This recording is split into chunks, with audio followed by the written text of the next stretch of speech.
This is a Miami Sports Music Podcast Network production.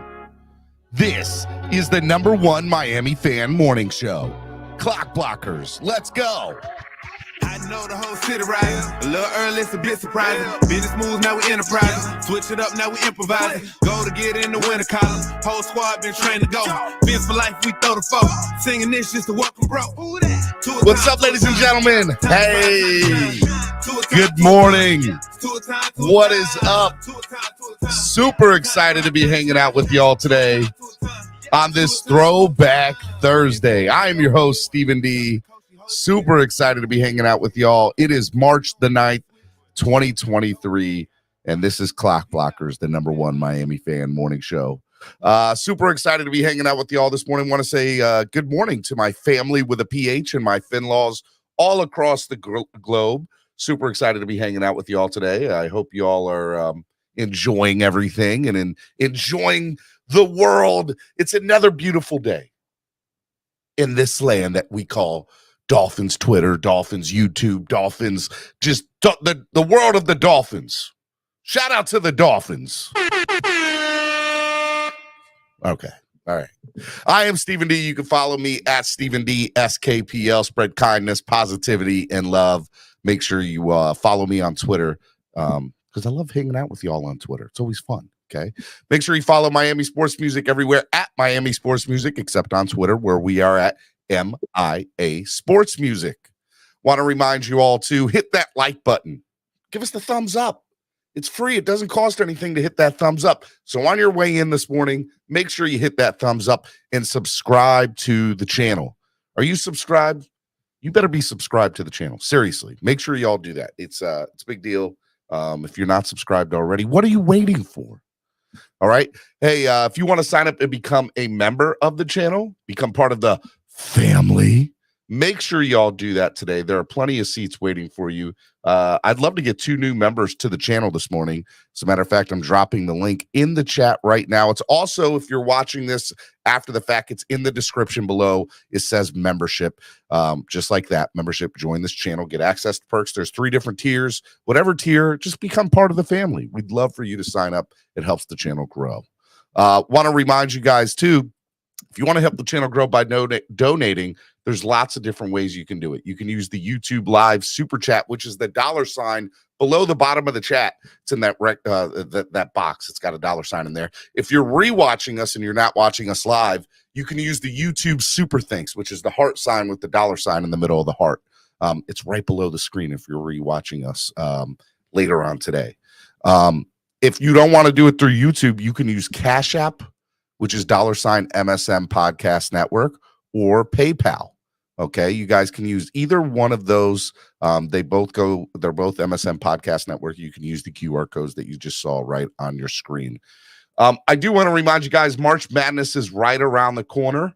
We're going to be running a bracket pool through CBS. If you guys are interested in that, I have it in the description below. We're running a bracket pool on CBS this year. Bracket will be set on Sunday. If you want to invite, you need to DM me your email at Stephen D. SKPL, anyone, Instagram, Facebook, Twitter. DM me your email. It's $20 per bracket. You can do up to 3 brackets per email. The top 3, whoever finishes in the top 3 will get a payout. Obviously, we don't know how much yet because we don't know how many people signed up yet. So DM me your PayPal, DM me and also PayPal or Cash at me.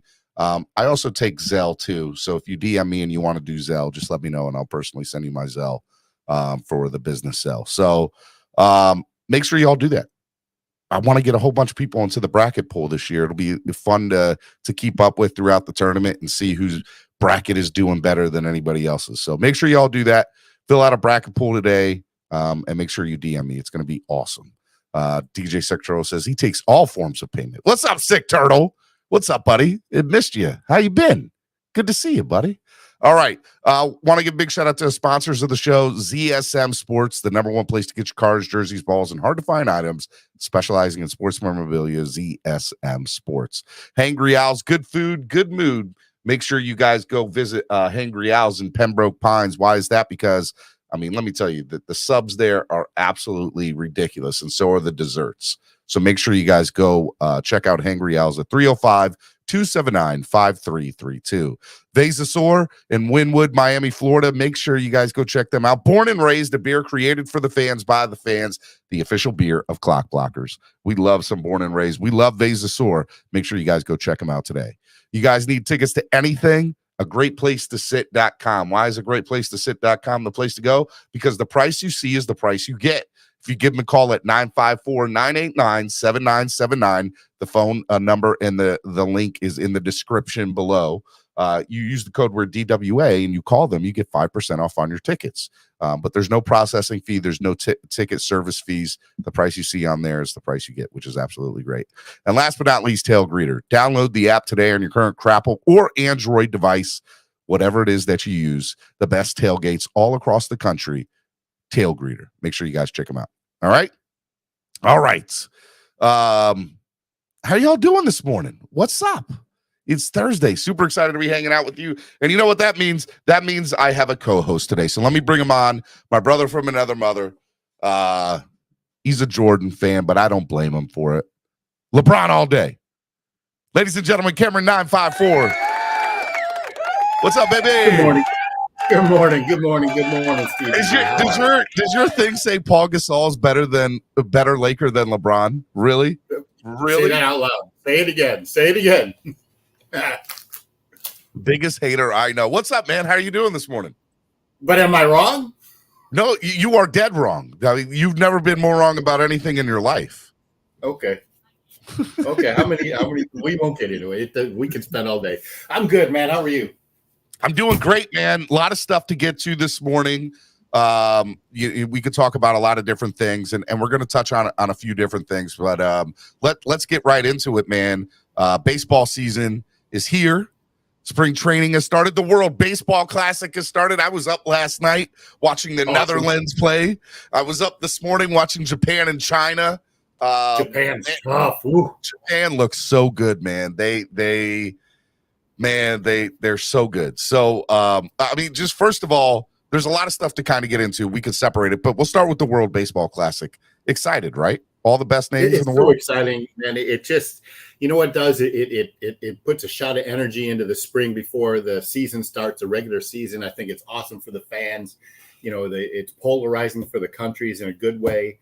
You know, and we down here in South Florida, Miami, have the opportunity to go watch the games live, which is tremendous also. So, you know, are you going to go check out a couple of games? Of course.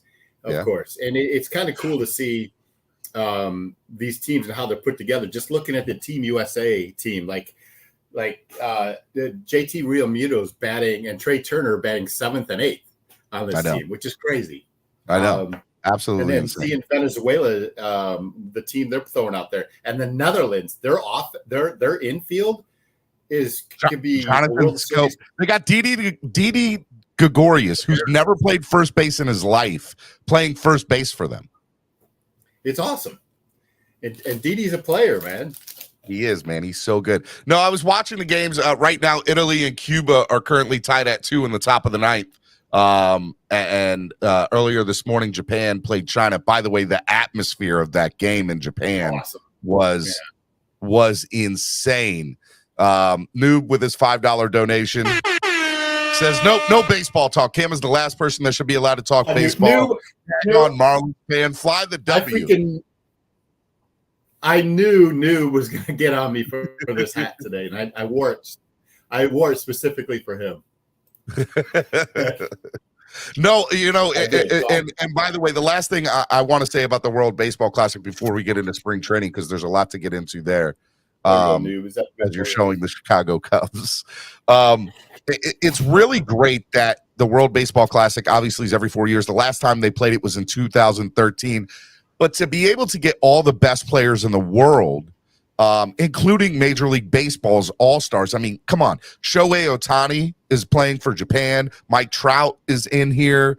You know, Manny Machado's in. The Dominican Republic team, if that's not one of the best baseball lineups ever put together, along with the USA, it's hands down some of the best baseball you will ever see. And then you got a team like the Czech Republic, who have teachers and doctors and people that have never played an ounce of professional baseball in their life that are on the Czech Republic team that are in the World Baseball Classic too, which is so cool. It's awesome, man. And with Team USA had to put somebody in a T-shirt yesterday for the opposing team. Like one of the last night, the Marlins played Team Israel, and Team Israel didn't have enough players, so the Marlins had to give them like a single A player to go out there and throw out in right field just for the game last night. It was pretty funny. But yeah, it's exciting, man. World Baseball Classic. It's unique to baseball, and I think it's great for the game. If you guys want to go check out all the content for the World Baseball Classic, Fox Sports is pretty much your number one source to go watch the games. Tubi's also throwing a lot of content out there. They're partnered up with Fox for this. Like I said, tonight at 10 p.m., the Czech Republic will play China at 10 p.m. It's funny, China played this morning and they're playing tonight. So I guess, are they playing an afternoon game in a? I don't know. Cuba played last night and played this morning, so it's the same thing, you know. Yep. Well, and Cuba's also playing at 11:30 tonight, and they're also going to be playing Panama. And Panama played last night too. But the first game for the USA, if you want to know, Saturday night, 9 p.m. They will be on the field against Great Britain at 9 p.m. And that'll be live on Fox. Let's get into baseball. Major League Baseball spring training obviously started. It's a little bit different. I was watching some Major League Baseball spring training games yesterday or the day before, and a lot of the big name players obviously are all playing in the World Baseball Classic. So you're seeing a lot of, the B and C players, AAA players, AA players. But the reason I bring it up is this pitch clock, right? This is a totally different thing of how Major League Baseball is moving forward. I want to get your take on the Major League Baseball pitch clock and how that just changes the entirety complexity of the game of baseball. So on the surface, it's done to speed up the game, right? And on the average, I think it's like a 20 to 30 minute savings already that each game is experiencing during spring training. Average game in spring training is 2 hours and 2 minutes. And last year, the average game in Major League Baseball was 2 hours and 32 minutes. Right. So about 30 minutes, let's say. So, and just watching these games, what I worry about is the long-term effects of the pitcher on the pitcher. And so when you've got a pitcher having to pitch within 8 seconds or 13 seconds, whatever it is, they don't have time to recover. And these guys are heaving, baseballs up there 95 to 100 miles per hour. And to keep doing that repetitively, I think you're going to see more substitutions. I think you're going to see more, pitching staffs being depleted and more injuries happen throughout the length of the season, especially, through summer. And I think this time savings you're going to have during the game, like that we're experiencing right now, that's going to be eaten up by substitutions later on and multiple substitutions. I'm really interested to see how many pitching changes or how the pitching changes escalate during the season versus last year with no pitch clock. And that is, and Noob's exactly right. Like, you're trying to placate the casuals, but without bringing casuals into the game, the sport is going to die. How's the game going to, it's not going to die, but how's the game going to grow?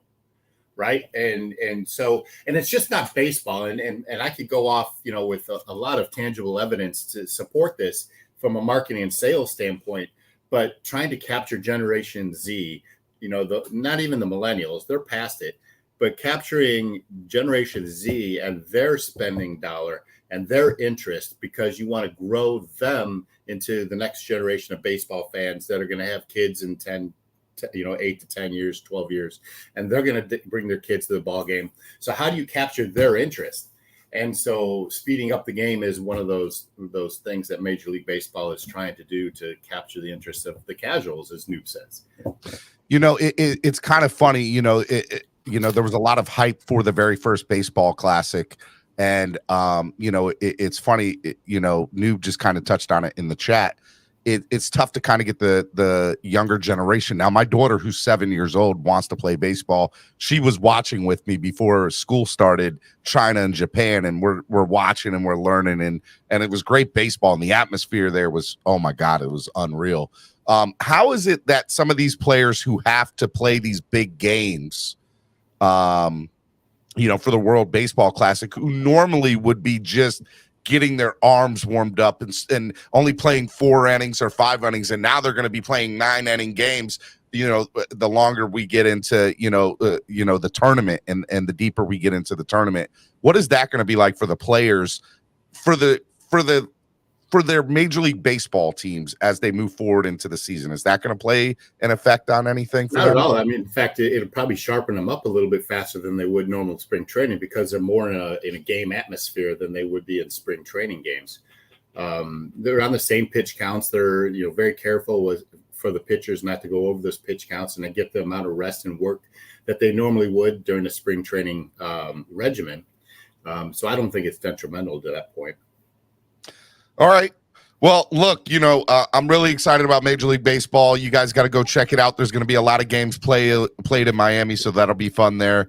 All right, let's get into a little bit of NBA talk real quick. NBA, obviously, trade deadline passed. Heat brought in Kevin Love.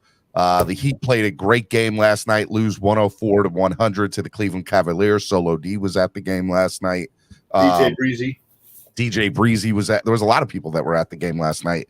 305 Sports Babe, I think, was at the game last night. So, what do you think about the Heat right now? I mean, look, it's kind of weird. The Sacramento Kings out in the West and the Cleveland Cavaliers out in the East. Those are 2 teams that, if you had to ask me where they would be, I would have said at the bottom. And they just seem to be 2 big-time giants in each conference right now. How are they winning games? And how do the Heat stack up against those teams? Well, you saw, how the Heat stacked up last night against Cleveland. Here's the thing about Cleveland. They're young, they're tall, they're athletic, and they're the best defensive team in the Eastern Conference. Number 2, they create turnovers. Miami last night had the most turnovers of any game during the season. I think it was 28. Mm-hmm. You're not going to overcome that and beat a team that is that good in Cleveland. They have a dominant athletic center in Allen. That point guard last night, I can't remember his name, was really good. And listen, Spider Mitchell only, he scored his first points like with 8 minutes left in the second quarter. So your star player wasn't even carrying the team last night. And I think that has more to say about the Heat than it does Cleveland. I think just Cleveland, or the Miami Heat, can't hit an outside shot. Strus had an opportunity to tie the game last night, or win the game, or tie the game, and missed a shot. He was like 3 of 7 or 3 of 9 or something stupid like that. This team, the Heat, they settle for the outside shot, and when they're not hitting them, they're not good. And I don't know. It just speaks, I think, to how this team is constructed. And I was thinking about it this morning, man. I could really see this team getting blown up at the end of the season if they don't make a long playoff run. Is that on Pat Riley? Because I feel like, or is that just the reality of the situation that the Heat are in? And I don't see how it's on Pat Riley. He put the players in place to, you can't forecast injury, right? Like Lowry's injury, the injuries that Hero had during the beginning of the year. They were in the NBA Finals when they were in the bubble. They made a big playoff run last year. They were one shot away from beating Boston last year, so you can't say the team isn't constructed to win. Yeah, that's true. That's true. And this team on paper can play with anybody. It's a matter of executing, and they're not executing. So you look at a team like the Sacramento Kings and the Cleveland Cavaliers. Those teams did, go from top to bottom, and they really didn't bring in any major superstars. Now, don't get me wrong, Donovan Mitchell, obviously, for Cleveland, and there's a lot of young, great talent in Sacramento. What if the Heat do go in that direction? Do they keep somebody like Jimmy Butler, or what happens with them, moving forward? You build a team around Tyler Hero, and bam. Okay. And you do that moving forward. Yeah, I mean, listen, Butler is, for as good a player as he is, I don't believe he's a player that you build a franchise around any longer. Bam, I think is. It's so funny because last year, we were talking about Bam not showing up with his big contract, and now this year we're saying he took such a big step forward, but yet the team obviously took a step back tremendously in the East. And I don't know how it will be. And the reality is when you get into the playoffs, you get into 7-game series, right? And you can win games, you can win series. It's not, it's a totally different thing than the regular season. So I am interested to see how the Heat stack up moving forward. What's your prediction? How deep do you think they'll go? The thing that sucks about the Heat's predicament where they stand right now, they're going to have to play a play-in game, right? So it's an extra playoff series. Was it 1 or 2 games? I don't even know how that works, but it's just more wear and tear on the team. And they would have to face the number 1 seed if they make it out of the play-in playoff game series. So, I don't think that they're set up this year for a long playoff run, but you never know. You never know. All right. Hey, March Madness is right around the corner. The Miami Hurricanes, man, that men's team, there's something else. They look really good, man. What do you think about the Hurricanes making a deep run in this March Madness tournament? Man, their point guard got voted ACC Player of the Year, which is awesome. They're predicted to be a 5 seed. And maybe even a 4. I've heard they could get as high as a 4. 3 seed if they win the ACC tournament. So, which would be phenomenal. They're a team that's built to make a deep playoff run or deep NCAA tournament run, and deep. I'm talking Elite 8, Final 4 type run. And because they have athletic bigs, they rebound, they play great defense, and they have point guards that penetrate. And that point guard play. Forget the regular season. Traditionally, point guard play. If you have dominant point guards in the NCAA tournament that can take over a game, you're going to win, and you're going to win the NCAA tournament. Why? Let me ask you, Jim Larinaga, the head coach of the team down in Miami, for the ACC for years, obviously was dominated by Duke and North Carolina. Why is it that the Hurricanes, obviously now over the last year or two, they seem to be one of the, best teams, not only in the ACC, but in all of college basketball? Is Larinaga the reason for that change, that kind of flip side dominance? Or is it that, hey, Roy Williams left UNC, Mike Krzyzewski left Duke, Larinaga is now the guy in the ACC with the most tenure for the most part? Listen, I think it just so happens that Larinaga came in when Krzyzewski and Williams were on their way out. That is true, but it all started with Larinaga. He has the opportunity, I think, if he wins 6 or 7 more games this year, to be the only NCAA coach in history with 100 wins at 4 different schools. That's crazy. That's insane. That's pretty freaking amazing. Yeah, it is. So it all starts and ends with Jim Larinaga. He's a great, fun coach to listen to. His teams are fun to watch, and it's going to be exciting to watch the Canes. They could go all the way. They have the opportunity. It'll be a fun tournament. Again, if you guys want to get into the bracket, we are doing a bracket pool here at Miami Sports Music. We're running a bracket pool on CBS this year. The brackets obviously will be set Monday or Sunday night. If you want an invite to this bracket pool, you got to DM me your email at Stephen D SKPL. It's $20 per bracket. You can do up to 3 brackets per email, and the top 3 will pay out. You can Zelle, just DM me if you want to do Zelle. We got PayPal, MSM Podcast Network, or Cashapp, $MSM Podcast Network. So I hope you all get into that. It's going to be a lot of fun hanging out and doing that. All right, let's get into, obviously the big news of the morning. The big news of the morning, reporting out of ESPN, is that the Jets and Aaron Rodgers, the meeting went well yesterday. The Packers and the Jets have already agreed in principle to compensation, and now it's just up to Aaron Rodgers on what he wants to do next. How do you see this playing out? And what do you think Aaron Rodgers on the Jets will be like? Will it make the Jets better? So, I got 2 opinions about this. I don't think he'll go to New York. I think he stays in Green Bay. But if he does go to the Jets, what's it going to cost them? It's going to eat up so much of their salary cap. Minimum. Here's the reality. $50 million a year. Got 1 or 2 years left. That's it, right? Like, he's basically all but said, I'm playing another year or 2. But if he goes there and obviously they feel that they have this young team, and Robert Saleh's, wants a great quarterback. Do you give up 2 or 3 first-round draft picks? Do you get, mortgage the future to go out and get him? Because the reality of the situation is, what you would want is a young quarterback behind Rodgers that whenever Rodgers says, I'm done, he's been groomed to take over as the next person. That's the way you have in Wilson, right? I mean, there's a reason that Wilson is not playing right now, and I don't think it's not just because of his playing ability. I think it's because of his attitude and the way the team views him. They're not a big. I don't think the Jets are big fans of Zach Wilson. Well, who better? Me neither. And who better to learn from and mature under than Aaron Rodgers? I mean, that's true. Could you get anything for Zach Wilson? Could you trade Zach Wilson and get anything of substance? Hell no. I didn't think so. I don't. I agree with that. That's why they're stuck like Chuck with him. And it doesn't matter like what compensation they would have to give up to get Aaron Rodgers. It's more about what salary and how constricting his percentage of cap allocation would be on that team.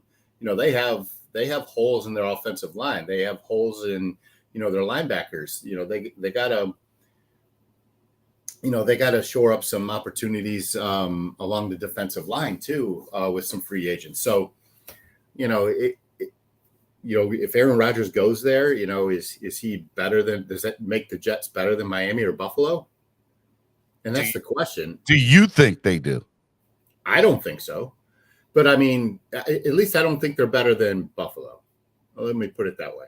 So here's the way I look at it, right? The last, and I don't know if this is a fair comparison or not, but I remember watching Russell Wilson in his last year in Seattle and saying to myself, and saying out loud, and I said it on this channel, and people laughed at me. I was like, man, Russell's going downhill. I don't see him going back uphill. He'll get traded in the offseason or whatever. He'll get released, whatever was going to happen with him.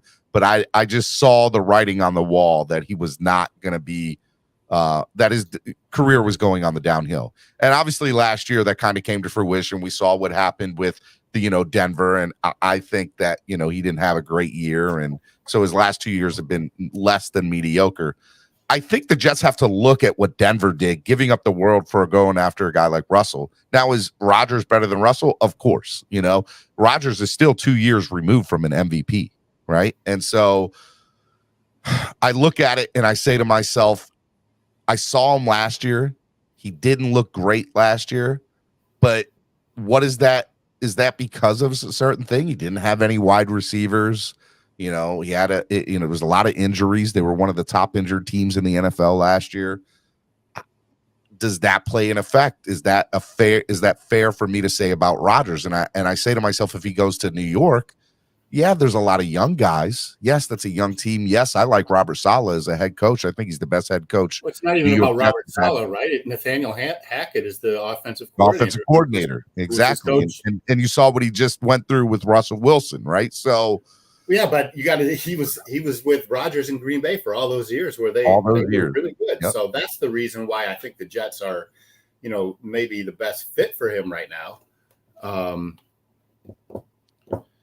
I think, look, if you had asked me 48 hours ago, heck, 24 hours ago, I was saying this yesterday on the show. I was like, I don't see a world where the Jets were going to get him. But the fact that the Jets flew out the owner, GM, and head coach to the West Coast to his house in California and pretty much begged, pleaded, and said, we'll do whatever you want. I mean, now I think there's a world where this happens. And ultimately, I'm interested to know if another team's going to try to recruit him too. And listen, I from an X's and O's, like on paper, just looking at the Nathaniel Hackett and all the young pieces on the offensive side that the Jets possess and can offer Aaron Rodgers, it's an upgrade over Green Bay. And secondly, maybe he realizes his time in Green Bay is done. I mean, they drafted his replacement 3 years ago now. Mm-hmm. And maybe Green Bay is just like, hey, maybe it's time, you look at your other opportunities because we got to move on as a franchise. Maybe the Jets see themselves a quarterback away from winning the AFC East. And you could argue that they are. They beat the Bills last year. You can argue that they are. And so why wouldn't you fly everybody and their brother associated with that franchise out to his doorstep? Aaron Rodgers is the greatest active quarterback right now in an NFL roster, and he's available. Now him and Mahomes, right? Another rumor that I've been hearing throughout social media is that if this deal does conceive itself, is that they're also, and I don't know how they're going to do it, but they're also going to go after Davante Adams too. Why wouldn't you? Very interesting to see if that would happen, because what do you have to get? Again, to your question just a little bit ago, what are they going to have to give up to go get him? And what are they going to have left as far as assets are concerned to go out and get somebody like Davante Adams to bring him there? Do you give up a guy like Garrett Wilson and say, we'll bring in Davante Adams and we'll send over the rookie here? I agree. But I've seen all this over the internet, and I think you'd want Davante Adams with Garrett Wilson. I mean, I think that would make them, along with the defense that they have, one of the scary. I mean, I got to be honest with you. If the Jets do pull this off, I'm a little nervous. It's going to be interesting. What's up, Eric Carey? Eric Carey is dropping truth bombs out here. No, he's not. I would never in a million years root for any Boston team. Noob says Jets have the best defense in the division and young and up-and-coming talent on offense. Could be bad for us if they get a competent quarterback. They won 7 games with Flacco and Wilson. Caslin, that team would be a Super Bowl contender, in my opinion. Interesting. It's funny how, they see on paper, they're not wrong, man. They're not wrong. You got the offensive and the defensive rookies of the year. That's crazy. I'm a little bit more nervous about now having this conversation than I was, a little bit ago. And I'm not sure how this plays out in the Dolphins' favor. Speaking of the last time the Jets signed a future Hall of Famer, the Dolphins won the East. That is true. And look, I still think that there's a side of this that even if it occurs, maybe Rodgers is not the quarterback that we think he is anymore. Maybe he is. He's certainly better than Flacco, Wilson, or White. That is true. And I'm a big Mike White fan. It's still the Jets. And I hate the Jets over all the other teams in the NFL. It's going to suck listening to those Jet fans when they do sign him. I know, 100%. So let's say this comes. So let's play this out a little bit. And a little bit later on, I do want to get into restructuring and Chubb's deal that we found out this morning that he got restructured. We'll get into that in a minute. If the New York Jets do sign Aaron Rodgers, do the Dolphins make a move to try to counteract that? And if so, what does that look like?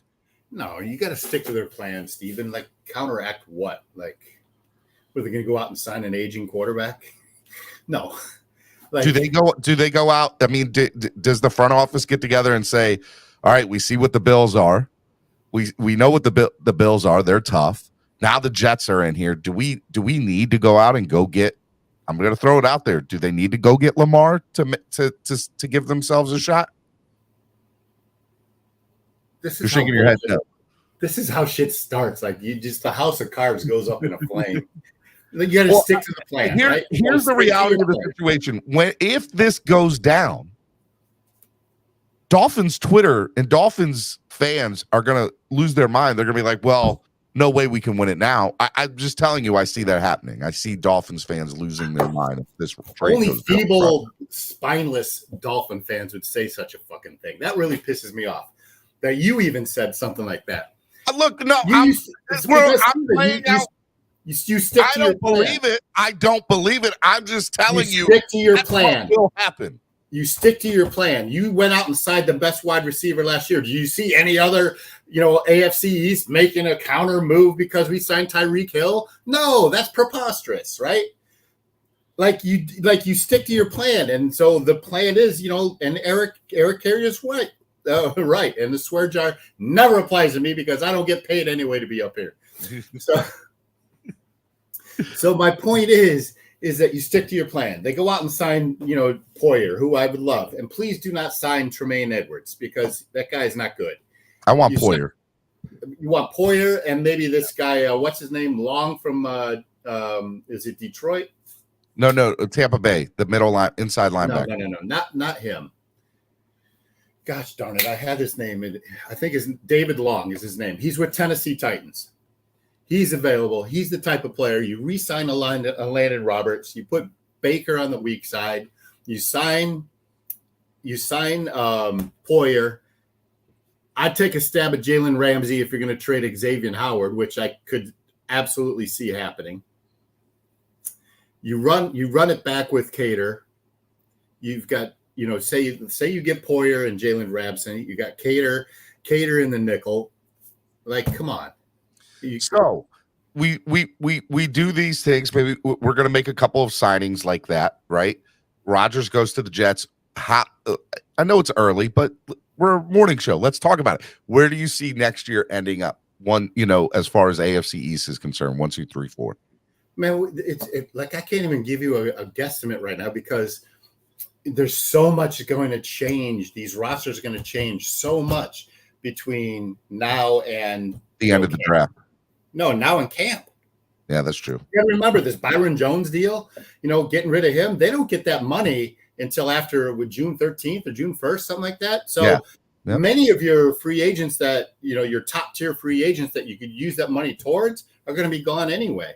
So you got to allocate that money towards, your draft and maybe second tier, maybe, bench players to fill out your roster. So, I know that they restructured Bradley Chubb's deal, but it only puts him $425,000 in the green in the cap. So more moves have to be made. Yep. The Dolphins restructured outside linebacker Bradley Chubb's deal, creating 14.6 in cap space, but they were still over the cap.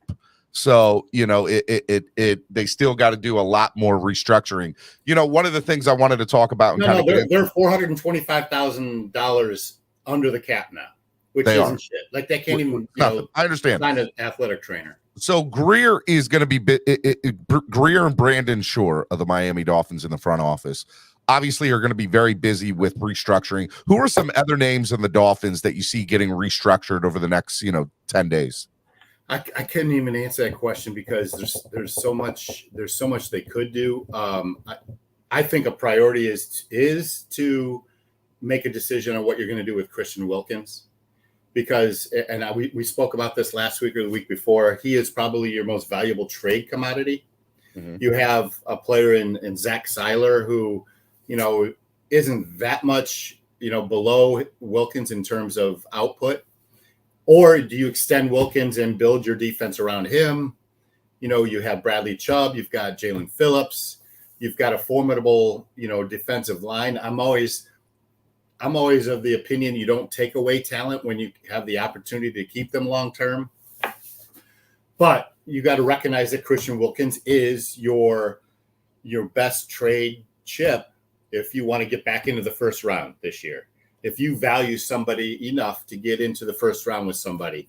I'm not even saying Christian Wilkins will get a first round draft pick back, but he probably would. Probably not in the top 15, but at least you get a first round draft pick. So you got to make that worthy enough, to get rid of Christian Wilkins and take away a really important piece of your defense. And I think that's something that Vic Fangio has a lot of decision making over, and like who's coming and staying. And I read a report this morning that Nick Needham is going to be, earmarked towards Minnesota Vikings because, Flores is there and he thrived under Flores. So, you got to take into account all of these opportunities. And for you to ask me, where do you see them, ranking 1 to 4, for next year's season, man, who knows? I mean, we don't even know who's going to be a quarterback in New York. We don't know who our backup quarterback is. So Barry Jackson 22 minutes ago stated the Bradley Chubb restructure yesterday leaves the Dolphins about $1 million over the cap, not counting the June 1st Byron cap relief. They can clear out an additional $26 million if they do likewise with Tyreek Hill, Emmanuel Ogbah, Teron Armstead. Extensions for Wilkins and others could clear out even more. C. Williams would also be deserving, Connor Williams. So it'll be very interesting to see what happens. I said at the beginning of the offseason that I could still see X getting restructured as well. But Tyreek, Ogbah, and Armstead, definitely I see those guys getting restructured because they want to win. They came here to win a Super Bowl. All three of those, all two, Teron Armstead and Tyreek, they got paid, but they came here to win. Don't get that twisted. You turn that into bonus money and it creates cap space. I get it. And Ogbah probably is a prime candidate. He got his big extension and, he would that is prime candidate for restructuring. I see it. One of the other things that's been a lot to talk about over the last few days is the running back situation here in Miami. Very interesting to kind of see what happened throughout the NFL because 3 running backs got the franchise tag. Tony Pollard down in Dallas, Saquon Barkley with the Giants, and Josh Jacobs with the Vegas Raiders. I said the over-under was 2, and everybody said, yeah, I mean, it's ridiculous. But there's been a lot of, according to the NFLPA and other running backs in the league, they get disrespected when it comes to long-term contracts and getting paid what they deserve. You go inside the fan base, there's a vocal, loud portion of the fan base. I'm not saying a majority, but a vocal, loud portion of the fan base that think we need to go get a bell cow running back. And they're out there for trades. Derrick Henry allegedly could be available for trade. Dalvin Cook could be eligible for trade. Not to mention the 3 guys that got franchise tag. They could still get traded if the right offer came their way. What do you think about the Dolphins situation when it comes to running back, and is it a priority in free agency? It's interesting. Who's another name out there in free agency who would fit this scheme really well is Miles Sanders, Philadelphia's running back. I think you re-sign more than likely Wilson, although I know Mostert is, working out with Tua, and I could see both Mostert and Wilson back, and they allocating their free agent, spending towards the offensive line where it's needed, or linebackers. But Miles Sanders is probably somebody that fits better than Dalvin Cook. Although I love Dalvin Cook's game. Henry's a different story. You got to trade for him, right? Mm-hmm. So what assets are you going to trade? What assets are attractive to Tennessee that would make them trade? Christian Wilkins. Well, there you go. And then what are And I just want to throw it out there. I do not want the Dolphins in any way, shape, or form to get rid of him. I want to extend him. I hope he's a Dolphin here for a very long time. But I mean, that is plausible if the and by the way, that also, there were some people in the chat yesterday that were like, McDaniel doesn't value the run game the way, some of the fans might think he does. And so, Eric just put it in the chat, and I've been saying it all week. The last 10 running backs to win a Super Bowl, only 3 or 4 of them had over $1 million, and only one of them had over $4 million, and it was right at $4 million. So if you go back and look at the last 10, you do not need to get a bell cow running back to win a Super Bowl. Where I think the value is upgrading in the offensive line, getting a guy from the 49ers like McGinsley. We talked about him last week on the show, you and I. I think that's where the value is for the Dolphins to improve upon last season, is by improving that offensive line. The improvements that are out there in free agency on the offensive line, and I agree with you 100%. I think the improvements, I say you re-sign Mostert and Wilson, because together those two are the type of offensive threats that McDaniel's offense thrives with. And I only say that I would, sign Wilson first only because of the draft capital you gave up to get him last year. So, you need to see that worth play out a little bit more. But I love Mostert's game. Don't get me wrong. The guy's fast as fuck, boy. But he's unbelievable fast. And we saw, Perform Nick tweeting yesterday the photo of, those guys working out together, Mostert, Cater Kahoo, and Tua working out. And I'm sure there's probably other guys that are also. So listen, does Derrick Henry make this team better? Yes. Does he change the offensive identity of this team? Yes. Is that a good thing or a bad thing? I don't know. But I think it's a good thing for somebody like Tua. How much tread does Derrick Henry have left on his body too? That guy's been going at it for years. So listen, is trading, let's say hypothetically you trade Henry for Wilkins, straight up, is the trade-off that good, to give up a dynamic young defensive player for a running back that may be at the pinnacle or maybe on the downside of his career at a position that gets, eaten up a lot faster than defensive linemen? I don't think it's worth it. I think you invest in Wilkins and keep him going forward. I can't even remember what question you asked me. Well, let me transition. I think we kind of got good on that. Let's talk about the quarterback situation, for the Dolphins. There's rumors out there. Let's discuss it a little bit. Let's fuel the fire. Let's stoke the fire a little bit. Do the Dolphins front office, do you believe that they've gotten together and discussed other options besides Tua to start for this team next year? I mean, they wouldn't be doing their jobs if they didn't. Is one of those people Lamar Jackson? And with that being said, he has the non-exclusive franchise tag, which allows him, and by the way, because he has no representation, he is his own representation, to talk with other teams, which means that team would then have to come up with a deal in place. Baltimore would then either A, have to match, or B, it would be a trade of at least two first-round picks would be the compensation for something like that. So what are you asking me? Do you think the Dolphins do it? And if not, is there a team out there as far as Lamar Jackson is concerned? Is Lamar going to play in Baltimore next year or somewhere else?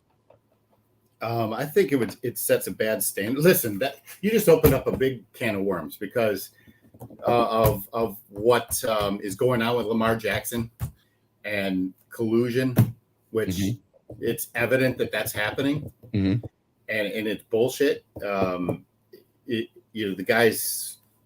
You've been in the playoffs 4 of the 5 years he's been there. He's been an MVP. He's been, top 5 in passing. He's also one of the leading rushers in NFL history from the quarterback position. The guy's a winner. Why wouldn't you want him on your team? But you've got all these teams saying that they're good all of a sudden. It just makes no sense to me. That said, I think he goes back to Baltimore because of it. And secondly, I think, they do hammer out a deal with him. But if he doesn't, I think, probably Atlanta makes the most sense for me. We were saying that earlier this week with some of the people on the show that Atlanta, Carolina, Washington, somewhere on the East Coast, I think he'll end up. If the Jets lose out on Aaron Rodgers for whatever reason, the Jets will probably also be on going out and seeing if they can sign Lamar on some big, massive contract too. I think that we just need to get the vision of Lamar in a Dolphins uniform anytime soon out of our minds. It's not going to happen. Number 2, I think what the Dolphins really need to do is evaluate the backup quarterback position and invest in that. Yep. Whether it's Teddy Two Gloves again, if they continue with Skyler, I think that you have to bring in somebody like Andy Dalton or Mariota. But either of those guys, Andy Dalton, please, no Andy Dalton. Well, I was about to say, are either of those guys better than Teddy Bridgewater? So I just want somebody healthy. So Bridgewater was injured too. 100%, which is all the more reason why I would not want him back next year as the backup. Now, great transition, great segue into the backup quarterback, because I am with you on board. I think the Dolphins next year's best option all around the board. You're not giving up, assets, not having to pay the bag, giving us the best chance to win, I think, is Tua Tagovailoa being our quarterback next year, in my opinion. I know that there's a portion of the fan base that does not believe that, but I do. With that being said, I do agree that if the Dolphins front office is doing their job, they have to have insurance, and that will come in the form of a backup quarterback. And for me, the number 1 person on that list, and it's very highly unlikely, and I know some of the people in the chat are probably sick of me saying this, but it's Garoppolo. And if you could some way figure out a way to go get him, 100% I think you should. I don't care what the cost would be on a 1-year deal for him. That's just my personal opinion. But if that doesn't happen, you then go to people like Jameis Winston, Marcus Mariota. You got to have somebody who can run the RPO, somebody who can sling the ball a little bit and get it to guys like Tyreek and Jalen. I don't know if Dalton is that guy anymore. Somebody like Andy Dalton. Gardner Minshew is somebody else that I like. Baker Mayfield is a name that keeps on coming up, but I think ultimately, after some of the conversations I've heard, I think he stays in LA, being the backup there to Stafford. So it'll be very interesting to see what happens, but I know that the most important offensive weapon for the Dolphins this offseason is the backup quarterback. And I think that they will have 3 quarterbacks on the roster heading into next year. And I think most NFL teams will. 14 starting quarterbacks got injured last year. And there were multiple teams that had to go to 3rd string quarterbacks. So I just see the world of the NFL where the backup quarterback becomes a higher commodity. The NFL salary cap is rising anyway. So I think backup quarterbacks are going to get bigger contracts, and I think they're a lot more important than people think. So I don't want Teddy Bridgewater. I want somebody that, you're right, I think has a history of good health, unless it's somebody like Garoppolo, which I understand. Tyler Heinicke is another person, Caslin said. Cooper Rush is somebody that's there. I think Heinicke seems to be a sleeper that within the fan base that people want Heinicke. I think you said that last week, actually. Heinicke. Yeah, I mentioned Heinicke. So going back to San Francisco and Garoppolo, like they're kind of stuck like Chuck, and Garoppolo's got them over a barrel, right? Yep. Like, because Purdy is not going to be throwing a football for the next 8 anytime months. soon. Nope. Trey Lance's knee, that was major reconstruction, and he hasn't even, started working out. I've heard a rumor about him going to Chicago, or not Chicago, Minnesota. I saw that last night, that there's a rumor that Minnesota will go after Trey Lance, get rid of Cousins' contract, and Cousins would go to the San Francisco 49ers to start next year because Purdy won't be ready, and Trey Lance, I don't know if they believe in him. So, like all the names that you said, they're all viable options. Mariota, Minshew, I don't think leaves Philadelphia, but Minshew, Heinicke, Mariota, Andy Dalton, maybe. I hope to pray God that Jameis Winston doesn't set foot in South Florida. But the name that I think would be really optimum for this team to look at, and he's a local guy, is Mike White. And you let him compete with Skylar Thompson, and those two just keep sharpening and getting better. I like Mike White's game, and he's a local guy also. But he's an available free agent. He would come on the cheap. He's proven to win games in this division too. Final score after 10 innings: Italy beat Cuba 6-3. Just so you know. Pete, you would love to have Jameis come, and it would be like absolute hilarity to have Jameis Winston in a Dolphins uniform. Like, it would be nonstop comedy. I mean, it would be so Miami, right, Pete? Like, so Miami to bring Jameis here, because it would just be another sideshow to take away from what we really need to focus on, and that's winning a Super Bowl. Look, let's kind of segue into draft talk. The NFL draft is, several weeks away. A lot of people doing mock drafts. Dolphins currently don't have a first round pick. But you did mention something that I want to touch on briefly. You said that, the Dolphins could make a trade to get into the first round. I don't see that happening. I do see them trading up to go higher in the second round. But did you say that because you see that happening? Do you see a world where the Dolphins? I would say, like, I would say, I only say that in context of Christian Wilkins. And the only way I think you trade Christian Wilkins is if you identify a player that you value more than you do Wilkins at a different position, would be available in the first round, whoever you trade with. So it's a shot in like a very small percentage of opportunity that I think of that happening. I don't think it happens at all, but that's in the context of what I said about the Dolphins getting back in the first round. I think they stick at 51, and they, as somebody said, they take the L for the tampering and move on.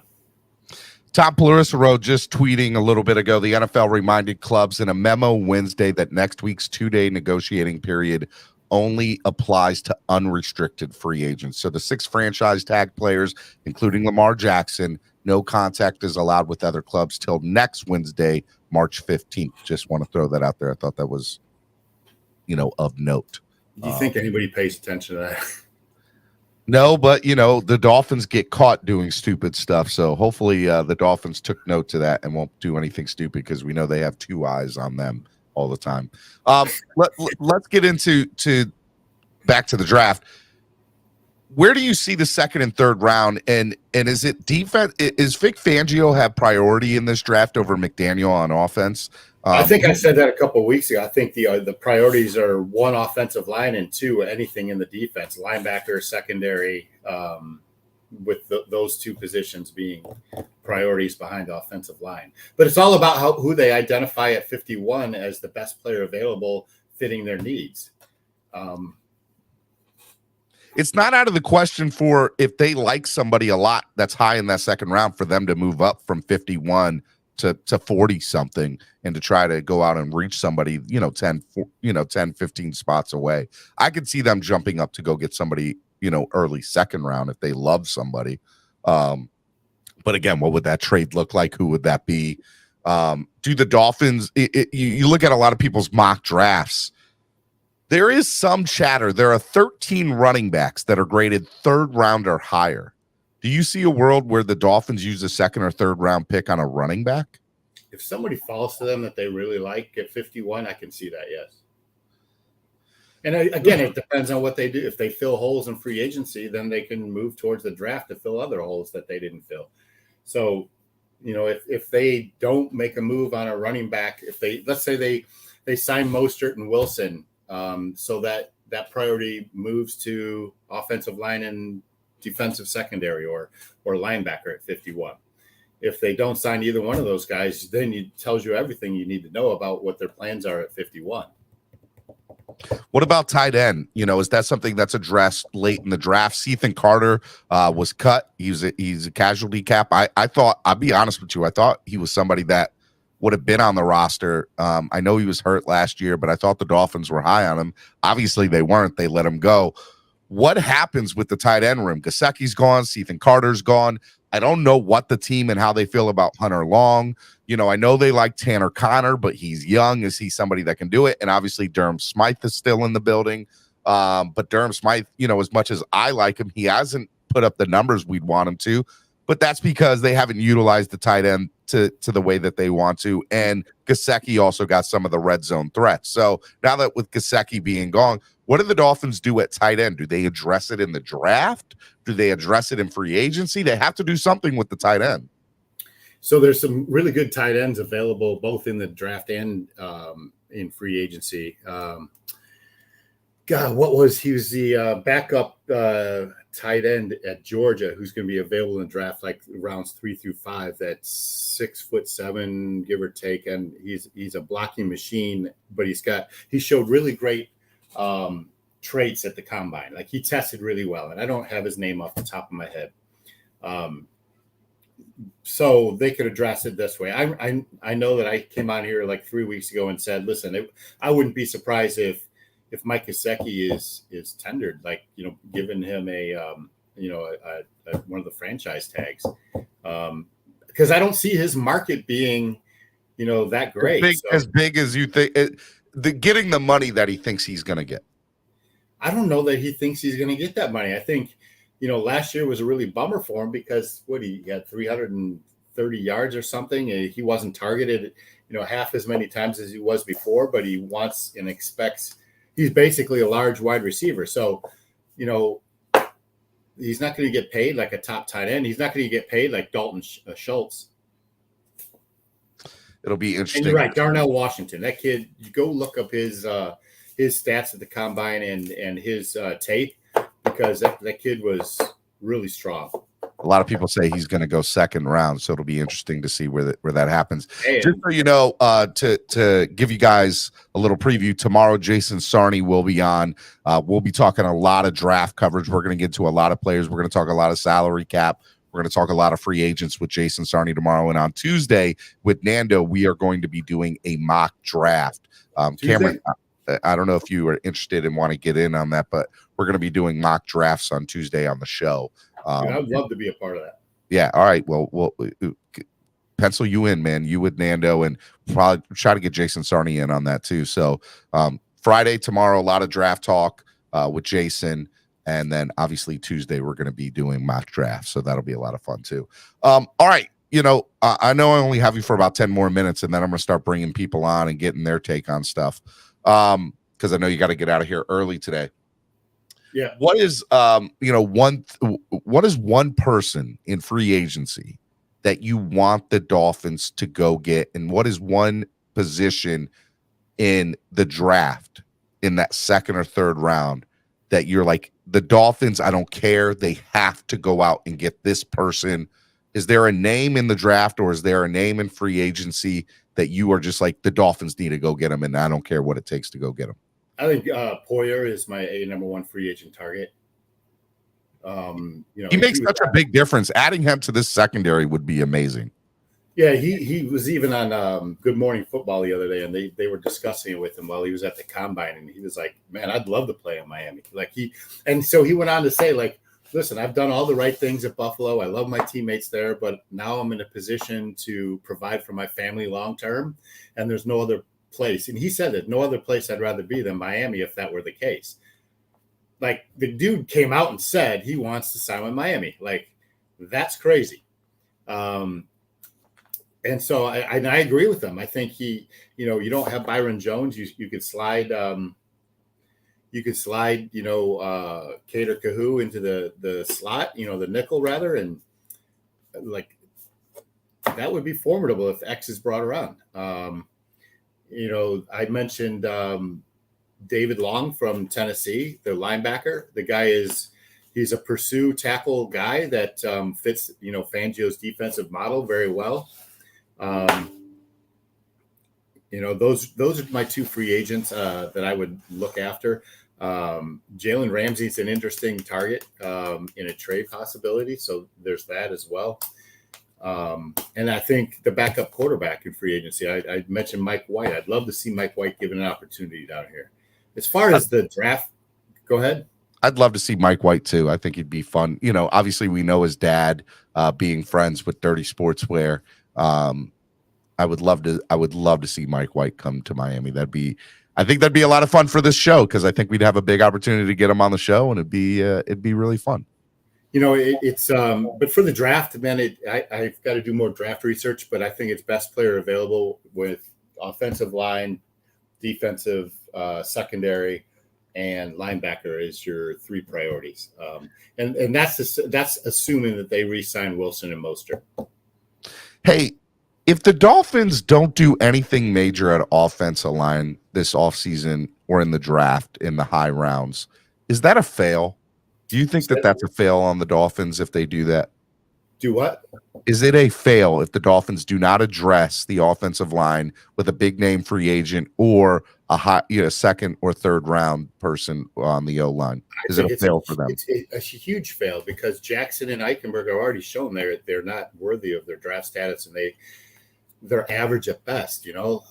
Listen, and knowing Greer and the Dolphins, like, Orlando Brown's out there. You're going to drop a huge contract on this free agent to solidify your offensive line. Makes a lot of sense.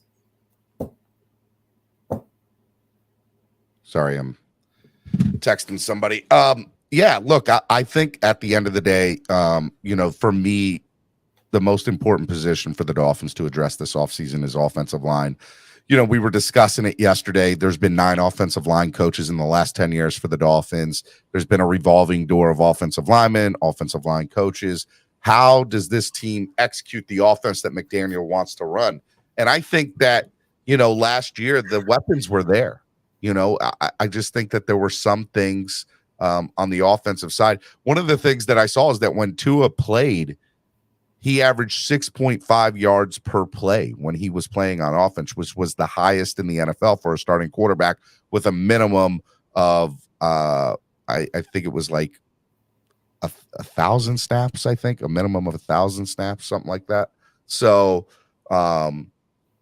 whatever that minimum was, I mean, the weapons were already there, which is why I don't think we need to go out and go get a big name bell cow running back. The Super Bowl, last 10 years proves that you don't need a bell cow running back to win. I'm interested on the O-line. And if you don't address the O-line, I don't know if Miami goes deep. I just think it's too big not to address. As far as defense is concerned, I trust Fangio. Whatever we do on defense, I'm trusting that Fangio's got the right people in place. And I think that Greer's going to give him the priority over everything. I think if I'm McDaniel, I say, look, I need one more or two more starting offensive linemen. Let me get that. And you can give everything else to Fangio. Listen, let me ask you a question. What was the biggest Achilles heel of the team last year? I mean, injuries. No, specific. Secondary and O-line. No, injury specific. Secondary. Keeping Tua upright. Well, that too. Yeah. Okay. That's fair. So if you and why wasn't he kept upright? Because your offensive line had 18,000 different starters throughout, the 17-game season. Like, your priority 1A, 1B, 1C, 1D has to be offensive line and improving it no matter at any cost.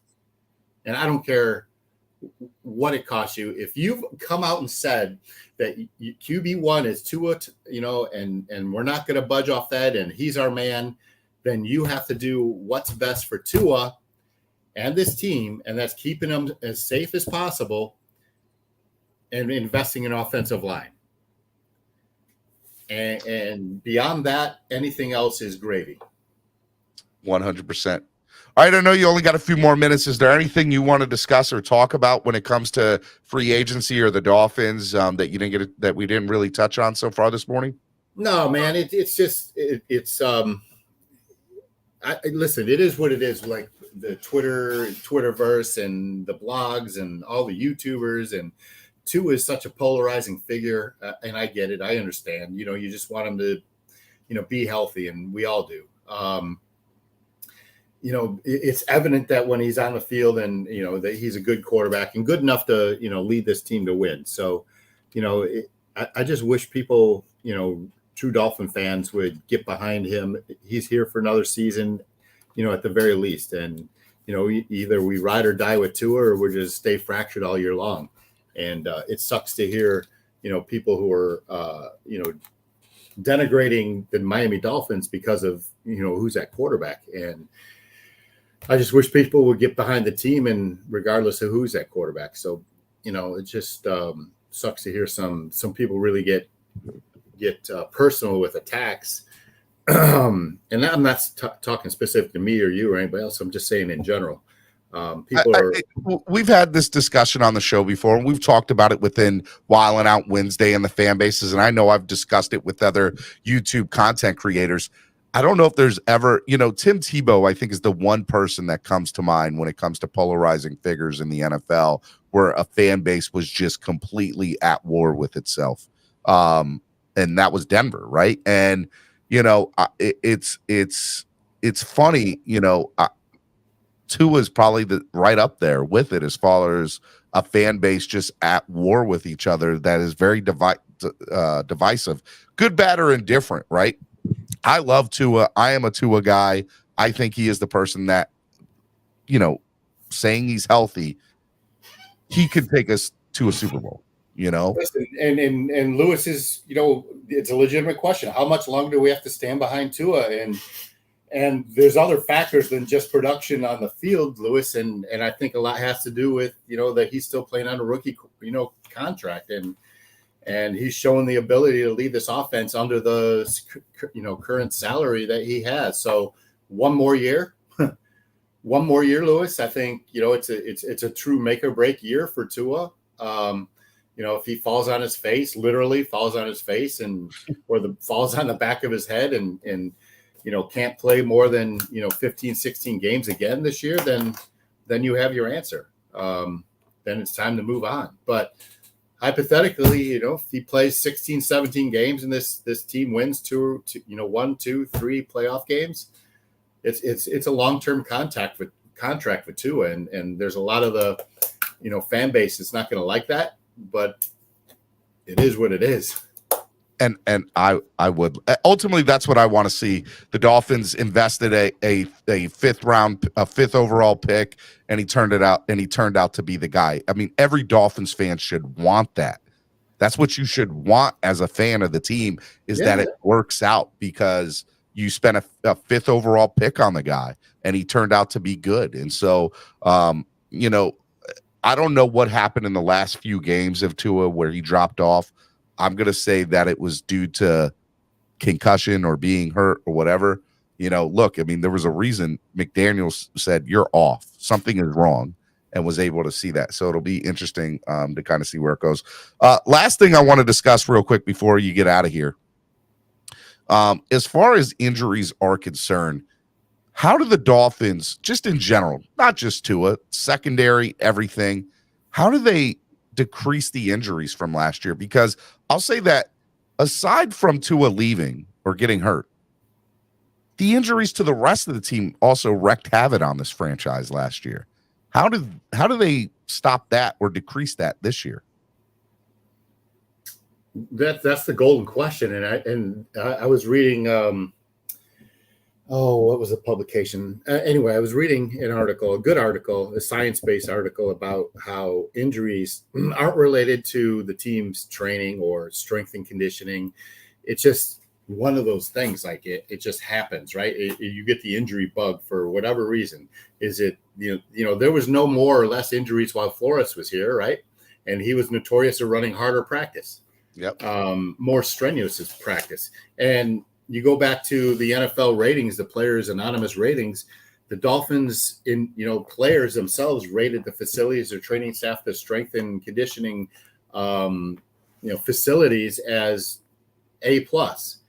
And so the players believe in it. And it's just one of those things where, it's unfortunate timing in a lot of these injuries. That said, I think it's not the injuries that they're Achilles heel of this team.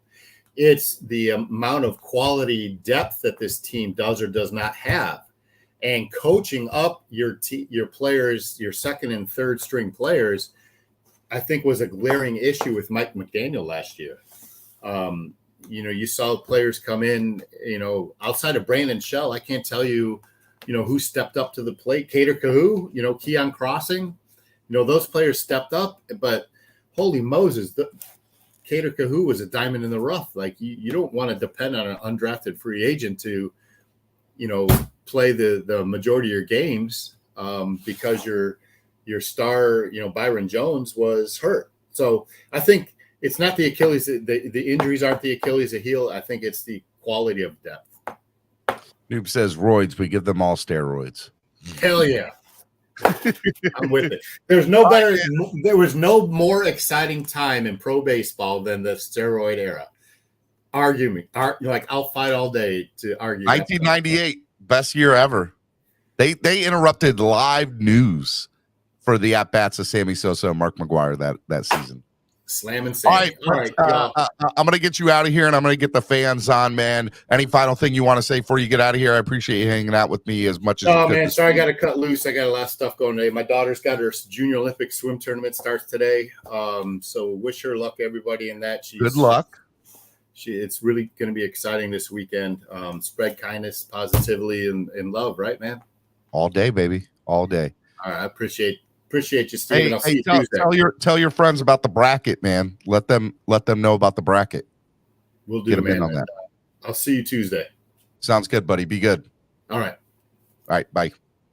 All right, Miami Sports Music's #1 Miami fan morning show, Clock Blockers, right here on the Miami Sports Music Podcast Network. If you like the content so far today, hit that like button. Hit it. Tap it, whatever you got to do to it. We're going to have a mini Wildin' Out Wednesday and bring it into Thursday.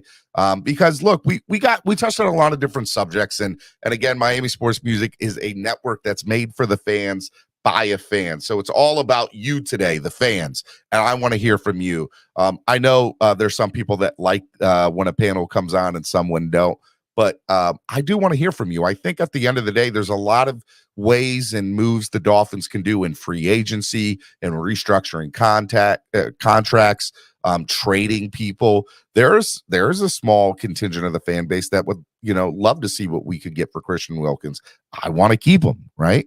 I think that, the secondary is very interesting and what the Dolphins do moving forward. I think Jordan Poyer is somebody that I would love to see the Dolphins, go after. And I think there's just a lot of different things. I'm telling you, in my opinion, I don't think the Miami Dolphins have been in a better position to succeed than they are right now. Personal opinion. And so it's funny that some of the fan base is so vocal about how bad we're going to be next year or how bad we're going to be if we keep Tua. The Dolphins have never been in this type of position in the last 20 years. So if you're not excited, I don't know what's wrong with you. We are on the brink. It's either going to go one way or the other, but I think we're going up, and that's where I believe we're headed. And I hope that you believe that too. And I hope if you don't believe that you get on board with it when you start seeing the wins happen next year.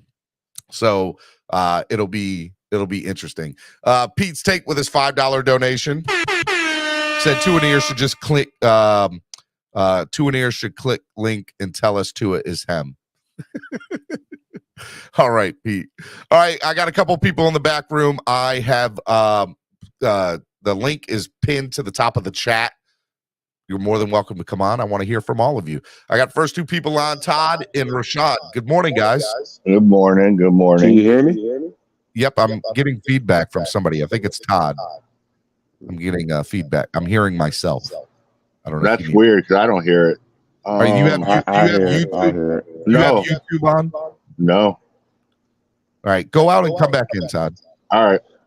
I was having audio issues too in the back. What's up, Rashad? How are you, man?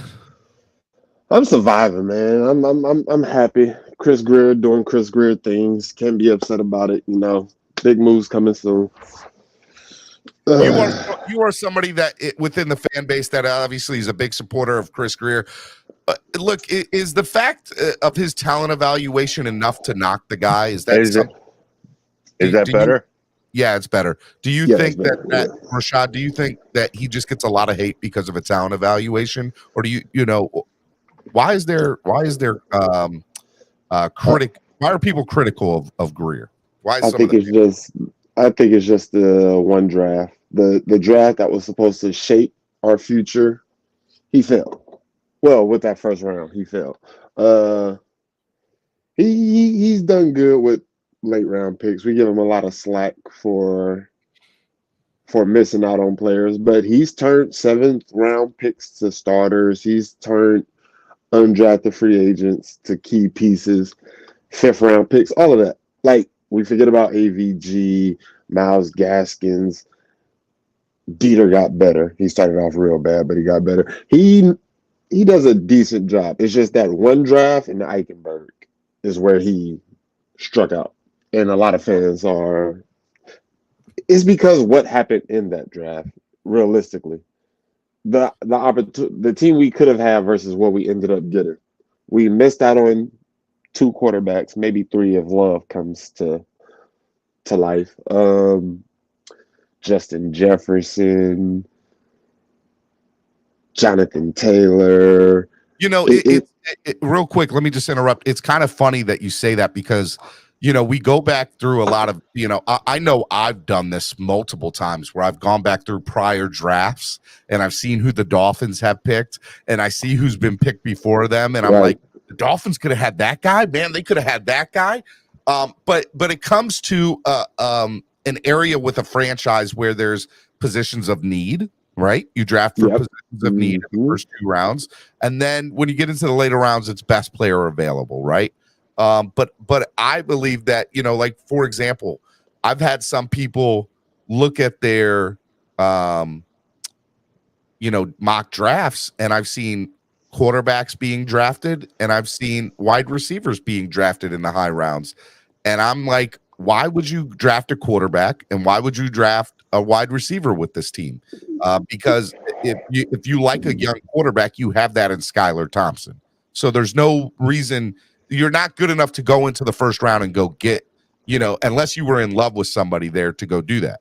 So being as the Dolphins are not going to go into the top 15, there's no reason that anybody's mock draft should have a quarterback on it, in my opinion. And I understand the name Hendon Hooker has come up a couple of times in people's mock drafts, but no need, right? Like, if you like Hendon Hooker, then you're going to get rid of Skylar. That's my opinion. Because you would like him over that, because you want a veteran to come in and be the backup with Tua, somebody that can come in and play and give you the best chance to win. And there's that I don't know factor with a rookie. So that's where I look at it. That when I'm looking at, you know, people's view of Greer, Look, he's been the GM now, what, for 6 years, I think.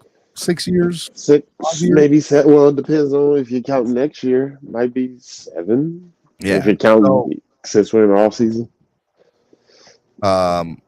Look, my personal opinion when it comes to it is I think he's done a really good job as GM. He has whiffed on some things, but I don't know any GM that's hit 100%. And if you go back and look at the history of the NFL and you go back and look at the last 5 years drafts, there's a million other GMs where we can say, well, that team and that GM missed on this person. We're not the only team that's done that. So you hit on some and you get some. And I think Greer, on the ones that he's hit, have been great. And that's where I'm at with Greer. I love Greer. Todd, do you like Greer? Are you a Greer fan, Todd? Yes, I am. But the biggest downfall with him has been the O-line picks. You know, you look at how the O-line, the way they drafted before. You had power guys with the guards that we drafted. Then you draft a tackle who's not a power man. You know, it was no. You didn't pick the same type of O-line to go all the way down. You know, you were bouncing all over the place. Yeah. Yeah, but to be fair, Todd, you know, part of the reason you draft somebody is because, you know, a GM or a coach, a scout or a coach might say, I really like this guy. We should go out and get this guy, right? And we've had 9 offensive line coaches in the last 10 years. So there's been no continuity of an offensive line. And so when a new regime comes in, they see the talent that's here. And I agree with you. It hasn't been good, the offensive line picks, for the most part. But, you know, we look at like somebody like Illuminor, right? And this is how I know it's not a scout thing. I look at Illuminor. He was founded by a scout. Right, and the Dolphins GM, they obviously brought him in and they drafted him, and then he gets no, we didn't draft him. He wasn't drafted. Undrafted. We brought him in from New England, which was what was weird. Right. Correct. I'm sorry, you corrected me.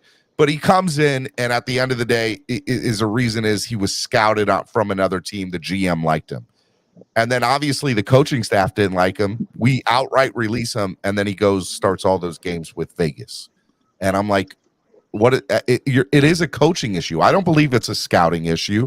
I don't believe it's a GM issue. I think it's a coaching issue when it comes. I think some of these kids have talent, but they're not being produced to that next level on the O-line. And you can blame that on 9 offensive line coaches in the last 10 years. My opinion. It's ridiculous what we've done with the offensive line coaches. And I also blame that on the head coaches, though, because they select most of the time. They select their staff and who their assistant coaches will be.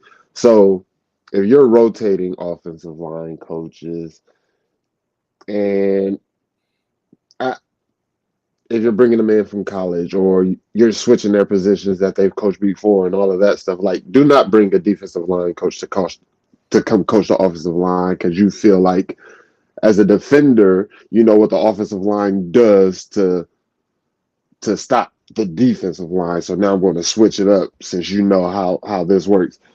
And I feel like McDaniel does that a little bit, to the sense he will bring in a DB coach to help Wes Welker coach the receivers and stuff like that.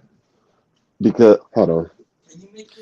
But to be fair to Rashad, to a little bit of your point, you know, you look at some of the high valued positions, defensive end, wide receiver. We have no problem with GM. We have no problems in the free agency market. We've had no problems, you know, finding talent. Jarvis Landry, obviously, being a guy we went out and got. We've always been able to find value at some of these, you know, picks, tight ends. We've had good tight ends over the years. We've been able to bring in good running backs and produce decent running backs. I will tell you, I trust Greer in drafting safeties. Yeah, you got Minkah Fitzpatrick. You got Minkah Fitzpatrick. Get rid of him, and then you bring in who I think is probably one of the best young safeties we've ever had. Yeah, it'll be better. I think he's better than Minkah. Don't y'all feel that the coaches have a lot, like, a lot more to do with the draft. I feel like our coaches have a lot more to do with our draft picks than Greer does. I feel like Tua was a Ross pick. I feel like we riffed on Lamar, and he was like, "If y'all don't get me my quarterback, somebody's getting fired." See, so if that's it the was case, undoubtedly.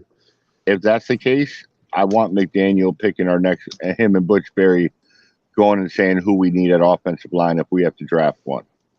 Because I think I know what they want. You know, they know exactly the scheme they want to run. They're San Fran was one of the only teams that really ran that real well. They know what they need in an offensive lineman. Yeah, I think like it always takes me back to the Noah pick. That was without a doubt a Flores. I mean, that's one people point to when it comes to Greer and him whiffing picks, right? You trade back into the third round to go get Noah Igbenogany. Yes, I question it. Yes, I sit up here and I'm like, why in the world would you go out and do it? But at the end of the day, you know, like you do realize that was by far the biggest Flores pick because he was the one at Auburn watching them, and he was overstanding. They had pictures of him watching the secondary. Look, and that might be true. I don't know if that is or it's not, but I will tell you, if Noah does get released from this team, which he should, I see him ending up in Minnesota with Flores. I could 100% see that happening. And don't be surprised if that does happen. All right, let me ask you guys in the minds of, and by the way, Miami Sports Music's #1 Miami fan morning show, Clock Blockers. Hit the like button. Get on. I want to get more people in the discussion here. The link is pinned to the top of the page. I'm interested to kind of see. You know, another thing is restructuring when it comes to his career.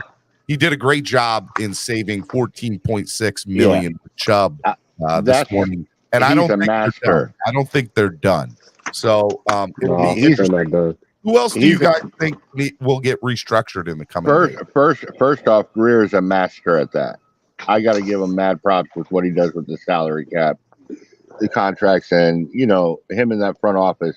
They do a great job there. Him and Brandon Shore do a really good job with that. Brandon Shore, you should get definitely love for that. I could see Tyreek restructuring because I know he's kind of probably foaming at the mouth watching Mahomes win another Super Bowl, and he knows he wants to get this team there.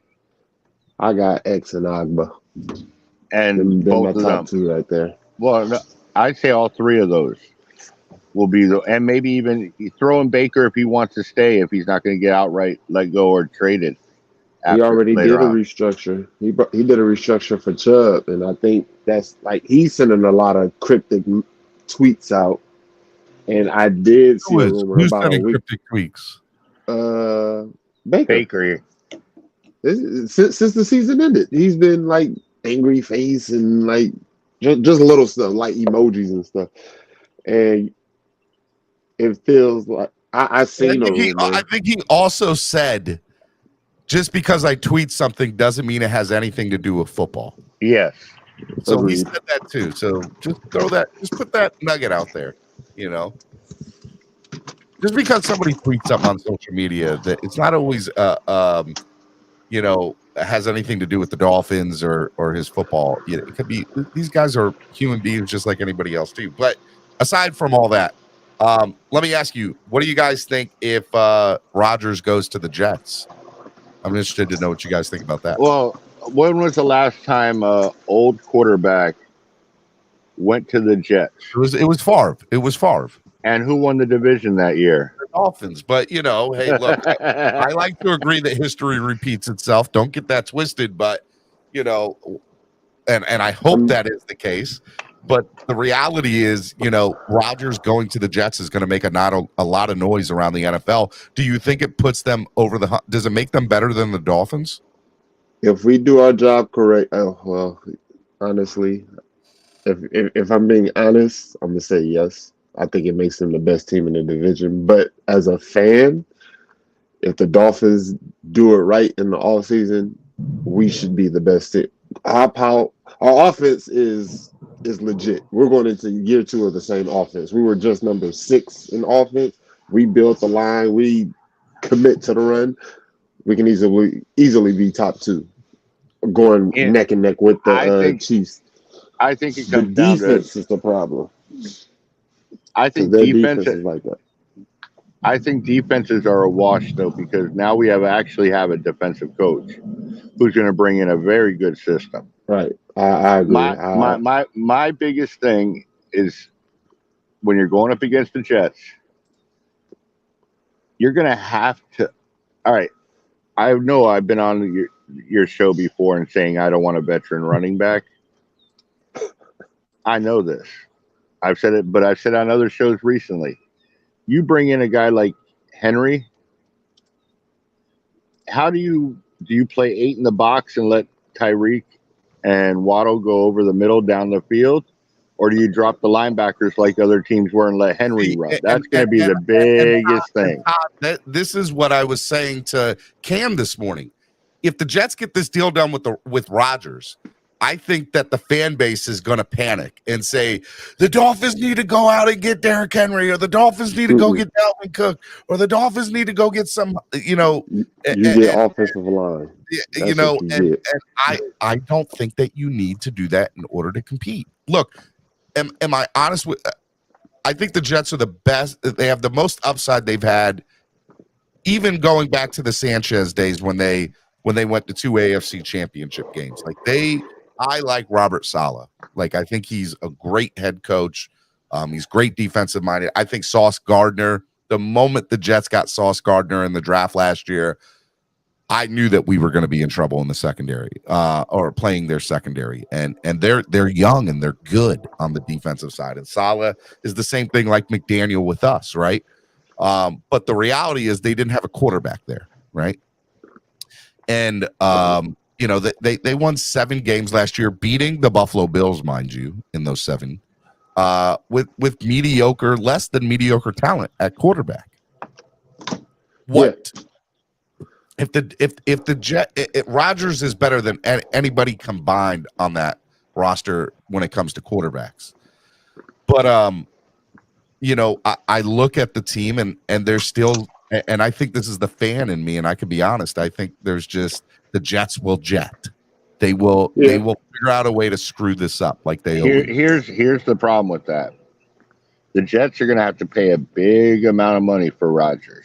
Look, there's rumors that are saying they only going to have to give up a 2nd-round pick for him. Like that, if that is the case, they're going to take their 1st round and go get Devontae Adams, and they're going to have Devontae, Garrett Wilson, Aaron Rodgers on offense, and they're going to have that young defense.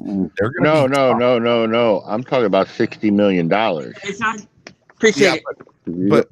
But at the end of the day, when we say on our look, how many times have we said on this show, Todd, that the salary doesn't matter? You can finesse the salary cap. You can to a point, but $60 million is a lot to finesse. Yeah, Packers not taking a lot. And he's at the end of his career. You're not finna allocate money to the last year. No, every year will be guaranteed, and it's going to be 55 to 60 million. Packers aren't just going to sit there and eat that. Scott Jackson said we have better wide receivers, and that's the only position we're better than them. Dave the Dude said the Dolphins can score points. They will be at the top of the division if Fangio fixes the defense, no matter who the quarterbacks are for the other teams. I agree with that statement from Dave the Dude. I believe that Vic Fangio is going to come in here and he's going to slash, the defensive I don't know if output's the right word, but however many points. What did we give up last year? Points per game? I forget. 22. I think Crypto knows. I think it was more than that. I think Vic Fangio is the biggest signing, no matter what we do from this point on. I think he was the biggest play we made. The way we beat the Jets next year, if they say they get Rodgers, they got Breece Hall, they got this elite defense and all this stuff. The way you beat them, 24.1 points per game. So and we were 24th in the NFL. So I gotta think that you go up into the top 10, you're getting at under 20 or 20 or below points per game, and I gotta think that he moves the needle by 5 points minimum per game. The defensive, scheme he's going to play. There were plenty of games last year where I would go look at the film and I'd be like, why are we playing this defense? Lord, don't get me started. And I got to think that if Fangio was there, we would have played that totally differently. And so I agree with that. I think that, the Dolphins will obviously be better on defense, significantly better on defense. And they're, the hope is that it's their set, as Todd alluded to just a little bit ago. It's the second year of continuity with this offense, with this playbook, with this play caller, head coach, everything. So it should, if nothing else, Tua's had I think in the 3 years of the NFL and 3 years of college, he's had 4 offensive coordinators in 6 years. And no. Think about this. In the pros, who did he have in rookie year? He's had 3 or 4 offensive coordinators in how many years? In all 3 years he's of the had pro. 4 in his first 3 years. Yeah, exactly. Wait, is it 4 or and is it 5? And then in college they switched every year too. He hasn't had back-to-back offensive coordinator since high school. He's had 6 or 7. So this is the first year in recent memory that I can remember that he has continuity at the offensive play calling, and he's not necessarily learning a playbook this offseason. Right, he can actually he's mastering the playbook. Mastering the playbook this offseason. Yeah, exactly. Hopefully, we don't know I that think for he sure. will get significantly better. I said that last year, and I was correct, by the way. I said he's going to make a big jump from year 2 to year 3. I 100% think he'll make another big step this offseason with having a second year of having the playbook and understanding what he can do and understanding his weapons and understanding where he went wrong. I say it again, and I don't know how loud or how much I need to say this. The Dolphins are in the best position they have been in the last 20 years to be successful. For sure. They're in the best position. So whether Aaron Rodgers goes to the Jets, I don't think it matters too much for us. I think we are set. I think there's some things we need to address and be good at and improve upon. The trenches. We get them trenches right. Linebacker, obviously. But I think get the trenches right. It's nothing we can't do. If you decide you're going to allocate your defense to stopping Tyreek and Waddle, and we just take our 4 or 5 yards to carry, you can't stop that. If you think you're going to pass on us all day and we get a legit pass rush where we don't got to blitz, well, we have Vic Fangio. We know he's going to lock up in the secondary. We get Chubb and Phillips in the backfield, it's going to be a problem. That's how you counter every offense, every defense. That's how you beat the Jets. Defense. You run the ball if they're going to sit there in the secondary all freaking game. But I really want Bobby Wagner in the middle of our defense. That will be legit. The man does not miss tackles. The man makes plays, and he can teach the players on the field just as much as Fangio off the field. There's some fans in this fan base who don't want Wagner just because of age. Well, there's Tremaine Edmonds out there too, so they'll prefer Edmonds. I get it. I get it because he's young. You're thinking about the future. Somebody tweeted yesterday. I believe it was Neil Driscoll who tweeted the stats for Tremaine Edmonds and Jerome Baker, and they were very similar. Yeah, it is. Well, Jerome, the production was kind of looks better. Have you seen what Bobby Wagner's stats are the last 2 seasons?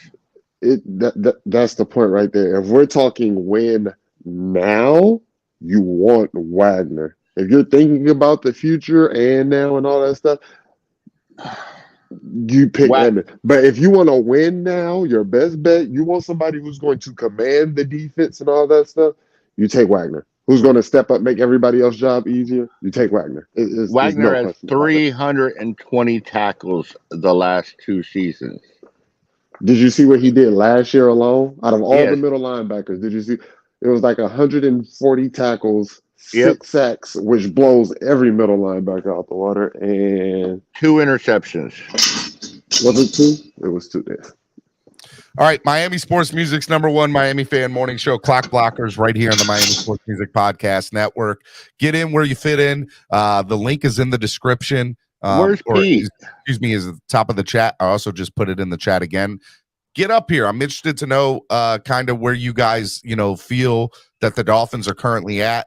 Are you guys excited as I am for the future? If you're not, I want to hear from you. I want to hear from the people that aren't excited. Why are you skeptical about this team?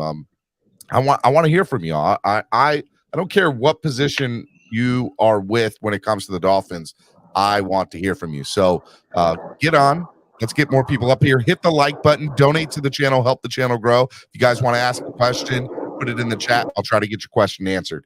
Let me ask you guys another question. When it comes to the running back situation, we kind of briefly discussed this already, but there's a contingent of the fan base that wants to see a bell cow running back, and there's a contingent of the fan base that is okay running it back with what we had last year. We saw the photo yesterday of Nick, the trainer for Tua, with Raheem Mostert being there. It sounds like Mosert's going to come back. Are you okay with Mostert and Jeff Wilson as the running backs again next year? I don't know. Everybody wants to upgrade. I get it. I'm okay with. Go ahead. I said I'm okay with Mostert. I'm not sure about Jeff Wilson yet because I do want a back that's a little bit bigger, especially when it comes to short yardage, where we failed last year miserably. I feel that. Hey, Jason Lockenford just tweeted 18 minutes ago. Just interesting, his tweet. I know we're not necessarily talking about it. We've already talked about it, but he said the Jets are bidding against themselves for the services of a broken down Aaron Rodgers for $60 million, essentially for 1 year, without even deeply exploring a Lamar Jackson offer sheet, would be emblematic of their generational failure. So, of course, that's what Woody will likely do. And he's talking about Woody Johnson, the owner of the Jets. I hope that Jason Lockenford is correct on everything there, and I hope that I hope they do go get Aaron, and I hope it comes back to bite him in the butt, and it's just one of the many stupid things that franchise has done to try to get good over the years. But you play long enough, you're eventually going to hit. So I don't know why they don't go for Lamar, but that's just a whole nother conversation. Hey, it is what it is. For some of these young fans, they're getting confused now. We're talking about the Dolphins and Jets, and we're not quite worrying about New England. They must be going into complete confusion because all they've seen is New England dominate for all these years. I'm excited this team is headed in the right direction. My wish list is different than most. I want a Luminor, who I've already discussed at right tackle, Isaac Samanulo, Samalo. I hope I'm saying the name right. I think he's from Philadelphia. And Rockison from at cornerback. Rockison, yes. Somebody's been watching tape. I wouldn't mind that, but I the thing is, I think Poyer's pretty much a lock. Good morning, Kaz. What's up, buddy? Morning. Kaz, you I see your name got Caslin, and under it you got Fire Greer. You were not a Greer fan, unlike some of the other people that are currently on the panel. Tell us why you don't like Greer, man. I just think he makes too many mistakes, and he tries to fix them in free agency, and then he overpays for them. Let me ask you, if you're is there a GM or a couple of GMs that you know of off the top of your head in the NFL that you're like, you know what, they do a good job, or teams that you are have seen what they've done for a period of time where you think they're doing it the right way? Well, I think Jets did it perfect last year. They had it perfect by far last year. Yeah, but the Dolphins didn't the Dolphins do that 2 years ago when they had wait. and they took Zach Wilson number 2. There's nothing the Jets have done right. I mean, Caslin, you can say that our draft 2 years ago when we got Jalen Waddle, Jalen Phillips, and Javon Holland in the same draft was done the correct way. No, I'm saying, yeah, but hold on. Jets had 3 first-round picks, and they hit on every one. Okay. Everyone. We had 3 number one. We had 3 first round picks, and we didn't. As far as I'm concerned, we didn't hit on any of them. And they drafted Zach Wilson. But that I'm- no, I'm- that I'm- wasn't. That's not what they drafted in the first round last year. No. 2 years ago, they drafted Zach Wilson with the number 2 Yeah, I pick, mean, and they're I'm sure there already are off plenty of him. Jet fans that think that the GM and for the Jets are a joke because of what they've tried to do.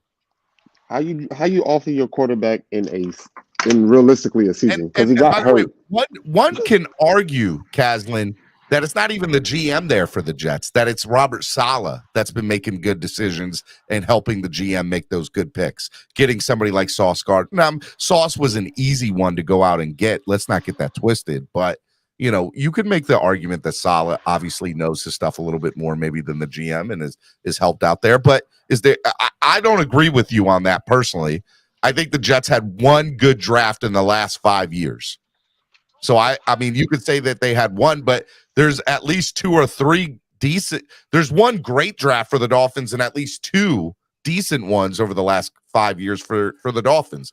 And yes, they've whiffed on some picks, but I mean, I don't know if there's a GM in the NFL that you can say over the last 5 years that's done. I mean, I'm sure that there is, but nobody really comes to mind over the last 5 years that is just. Let's look at Philadelphia. They've done the right stuff the last 5 years. They got killed for breaking down that team. Hey, I would say Kansas City does a pretty good job too. Kansas City does a really good job too. Yep, 100%. Right. They lose Tyreek We're talking Hill. about the 2 teams that went to the Super Bowl last year, right?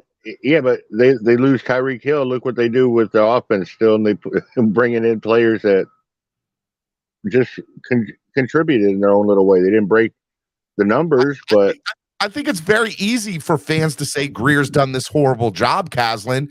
But the reality of the situation is he's a top tier GM in the NFL, and you go compare him to other GMs in the NFL.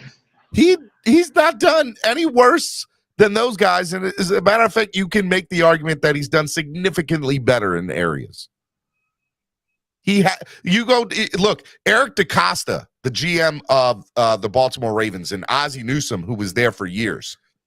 You're talking about consistency with a franchise.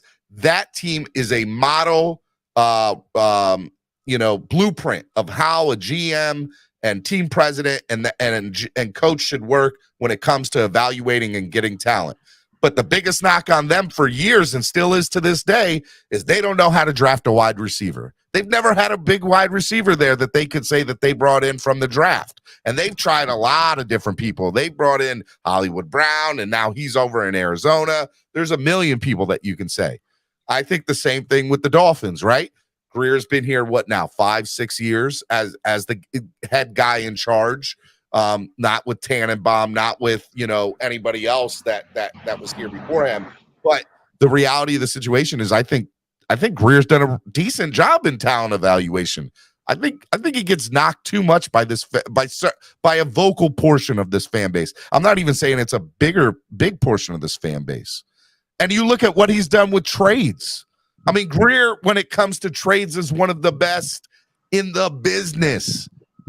Greer is, in my opinion, a top 10, top 12 GM. Maybe I would probably say top 10 GM in all of football. I'm going to say it. Top GM in all of football. Caslin, no, do you want to debate? Hold on, I have somebody with me, so I can't talk right this second, but give me a minute. If you think that Greer is not a good GM, get on here. I want to hear from you. I want to have this debate with you. Because I want the narrative to be that Greer is one of the best GMs in all of football, because I believe that he is. And if you feel differently, get on. Let me hear from you. I want to know why you think Greer's bad. And I want to. They will always refer to the Tua draft. That's the only thing they're going to go off of. All right, because we missed Justin Herbert. Greer stinks. Who's Greer stinks? It's Charles Harris. It's Tua. It's Austin Jackson. It's Noah Ignomagami. It's all these first-round busts that say Chris Greer stinks. Well, Charles Harris was a Tua Greer a bust? Pretty well much. I can't say definitively yet, to be fair to you, but he can't stay healthy. And if he can't stay healthy, you can't help the team. If you're not on the field, you can't help the team. Like legendary coach Bill Parcells said, you can't help the team. Great stinks. I got a question. Here's what I'll say when it comes to that, right? Like I understand the Noah. You're never going to get an argument with me from Greer when it comes to Noah. There's no excuse on that. Like I don't know how you do it. And Todd, you know, there is the version that Flores is the one who picked Noah and really wanted him and forced the hand of Greer to go out and go get him, right? You remember we all thought they were at Auburn for Brown, the defensive tackle. Yeah. That's why Greer, we thought that's why, because Greer wasn't there that day. It was only Flores that was there with some of his staff, and they were over watching Noah. Well, look, I'll say this when it comes to Greer, you know, as far as, you know, not everybody hits on everything. No. What do y'all want from, like, you know, Charles, what do you want from him? Like, what does he need to do? Like, is he not one of the best GMs when it comes to trades? Is he not one of the best GMs when it comes to salary cap? I want him to be able to evaluate talent more. Well, okay, he's paid. How did Cater Cahoon get here? How did Cater Cahoon get here? How did Trill Williams get here? I want Justin Herbert. Why didn't you get Herbert? He's way better than Tua. The quarterback position is the most important position. If you go back to that draft, if you're honest with yourself, a majority of this fan base would have said Tua until he got hurt in college was the overall number one consensus before Burrow had his big year. But can I say something, Steven? The majority of the fan base, all the fan base are not paid like, you know, $3 million, $4 million a year to be able to ascertain who the better quarterback is. Chris Greer is paid millions of dollars to get it right. Me and you and the rest of the lot in this room, we're not. I got pushback on your Herbert. A lot of people didn't like Herbert. First, I know that. I know that. So he's not the only one. We didn't want Herbert until we seen Herbert in the league. Hold on. Let me push back. Hold on, Rashad. Go ahead. Now, Herbert, when he came into the league, he had 2 all-pro receivers. He came into the league with a great running back. All right. He came in with one of the best quarterback coaches in the league. 2 running back. Now, hold up. Now, when they all left and when his receivers got hurt last year and he had to deal with what Tua had to deal with his first couple years at receiver, he was average. Plus, he throws more checkdowns than Tua does, if you go back and look. So, no, I don't think Herbert – and what has he won? He's only been in the league for, what, 4 years? What's he won? Well, hold up. So then why are you saying Tua's a bust in 4 years? He's only been in the league 4 years. You know what I mean? You can't just have it one way. Comparing Tua to Justin Herbert is like comparing a 2006 Honda Civic to a 2018 Mercedes-Benz. I mean, come on, Todd. What about the pick sixes? He's leading that. Come on now. I'm not. By the way, I'm not. If you think that Tua is better than Justin Herbert, I can't argue with you if that's what you think. No, look what he did last year. By the way, I'm not necessarily personally saying that. What I am saying when it comes to that the draft that year is I know for a fact 90% of the fan base. Majority of the fan base. You don't want to give me 90%. Fine. I emphatically agree. I was one of them. I was one of them. I didn't want Herbert. But I'm not paid millions of dollars by the Dolphins GM. By the Dolphins, Stephen Ross. I'm not blaming Tua. Just me personally. Like the better talent was Tua. Like the better draft pick was Tua. The better prospect was Tua. At the end of the day, it was. You can play it all you want. You could say that Herbert is a better talent than Tua now. That's fine. I don't think I'll give you too much of an argument.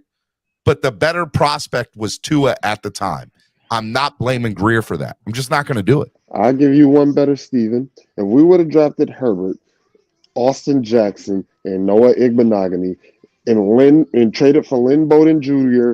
and the Perry quarterback from Navy, and we had Devontae Parker. If that was our starting lineup and Myles Gaskins, we would have been furious with Greer for that draft. Yeah, because Herbert wouldn't even be Herbert. I was about to say, and by the way, let me throw this out there. Here's the other problem with saying that, hey, we want X player. Would Herbert even been what he is with Not without that team?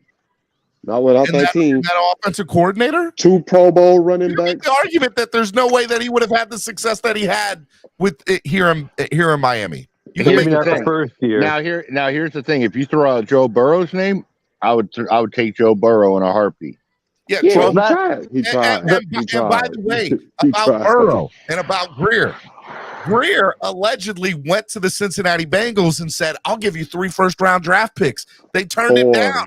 I heard it was 4. I heard it was 4. Look, listen, the crux of this problem is, if I can just say this. How are you mad at a GM for trying to be aggressive and going out? Brian Flores is the root of all problems. They had a deal with Greer and Ross when he was hired that they were supposed to tank the first year, and Brian Flores didn't honor the accord. And he's a rat, too. We would have had Joe Burrow. That's the crux of the problem. I blame Brian Flores way more than I blame Chris Greer. I'll give you one better. We would have had Joe Burrow and Justin Jefferson because that was his wide receiver.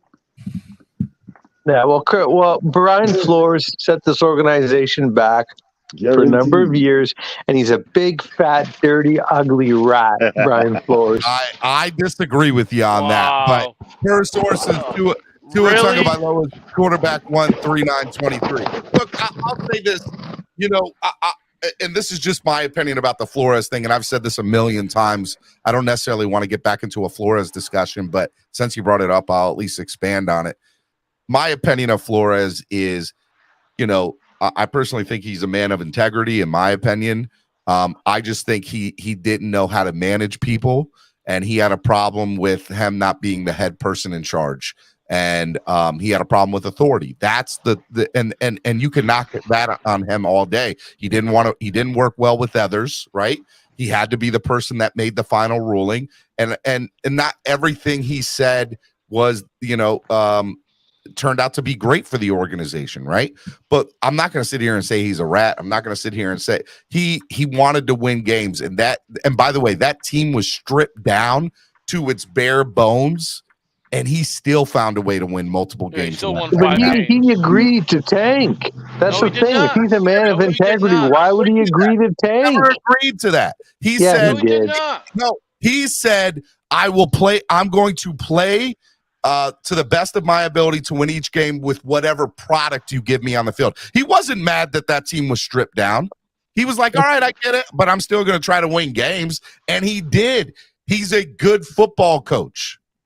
I'm not. Why is he not a head coach then? If he's a good football coach, I think he will be eventually. He's now the defensive. So? Maybe he might be this year. His biggest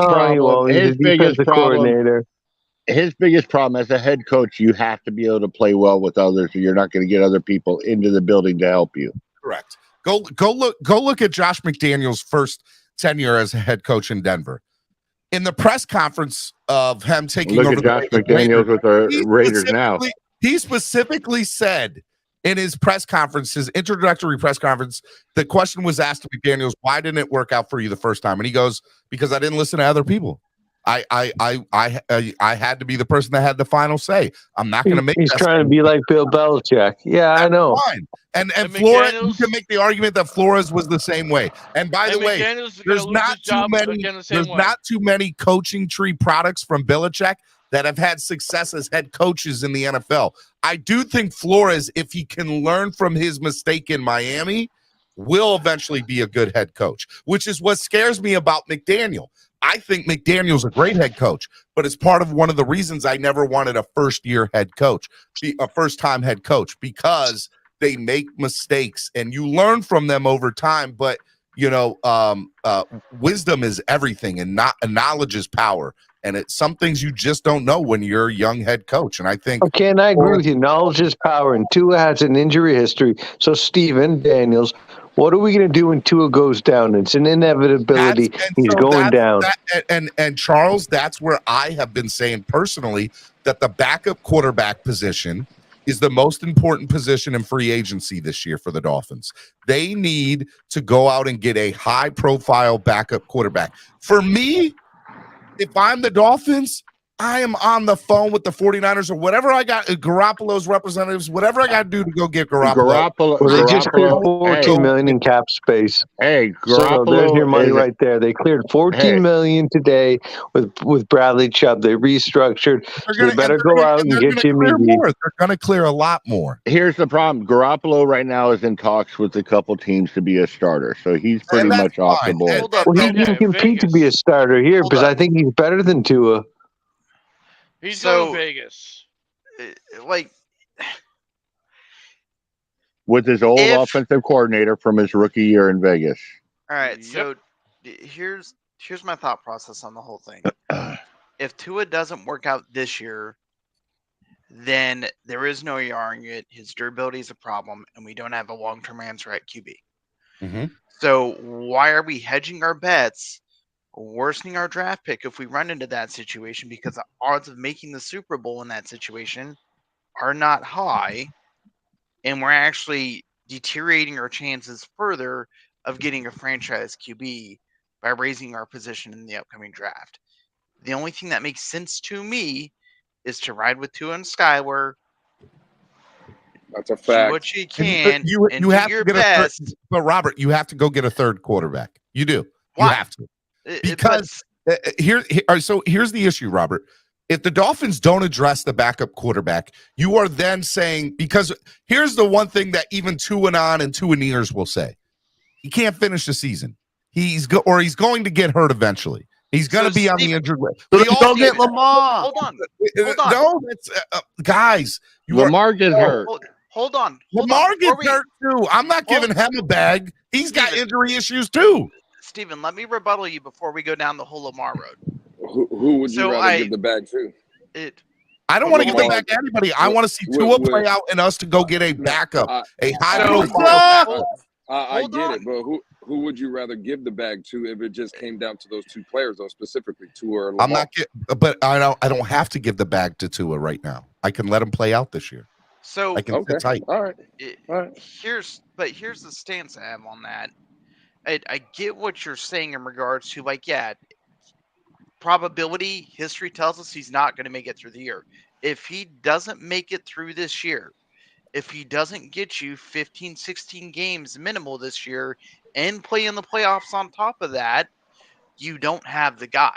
Yeah, I agree with you, Robert. Okay, I do. Okay, but hold no. I'm not. Robert. No. Let me stop. Stop. No, Steven, stop.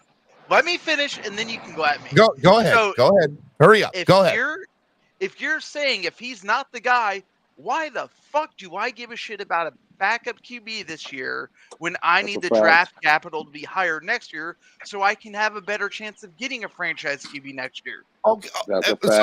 So Robert, who said anything about getting rid of draft capital? Those words never came out of my mouth. No. You're hedging your bet. I am telling you. No, you aren't understanding me. You're hedging your bet. He's saying you're more likely to lose. So that you have a better chance to push forward, so your draft position becomes worse. Okay, all right. So here's the thing. We will not be that bad, no matter who the backup quarterback is. So what I'm hearing, Robert, I'm gonna hit marriage counseling on you. What I'm hearing you say, dear, is this: that you want the Dolphins to not go get a backup quarterback and let Skyler play, because when Tua goes down, you know that they're going to lose football games, and it'll allow them to have a higher pick in next year's draft. I'm saying I don't want to hedge my bets with a backup QB on the premise Tua goes down, because my future is set to not be Tua at that point, and I need the better opportunity to go get a higher caliber rookie QB in next year's draft. If I bring in a Jimmy Garoppolo, if I bring in How does Jimmy Garoppolo hurt you? Like, all right. So no, but He you're doesn't. not. He's not. Time getting out, hurt. Rashad, time out. Robert, you can time say out. that you're not admitting to it, but what you are saying is by not going out and getting a veteran quarterback of any way, shape, or form and letting Skyler be the backup, is you are telling me what you're saying is what I'm hearing you play out is you want to get a high draft pick if it doesn't work out with Tua, if that is the case. That is 100% correct. Yep. So you believe you want the Dolphins to lose if Tua's not the guy. That's BS. I think that's a horrible take, and I think that's Hey, Robert. Steven, Robert, hold on. Worst take you've ever had, Robert. Worst take you've ever had. Steven, you framed it in a way that actually is dishonest and disgenuine. That's not. I just tried to clarify with you. No. You came out and said, I want the Dolphins to lose if Tua is not the guy. Do I prefer for them to lose? No. What I want is I want the Dolphins to have the best chance. That's the same thing. Getting the You're guy. That's exactly the same thing, Robert. Robert, I'm sorry. It sounds the same. That's the crazy part about it. It's different. One implies Robert, gets hurt. Robert, all right. So here's the thing. You're not getting. Hold up, Robert. You're not getting. I got this. Robert, here's the thing. If you want the Dolphins' best chance to be on the field, I can at least hear the argument for Lamar. I'll at least understand where you're coming from.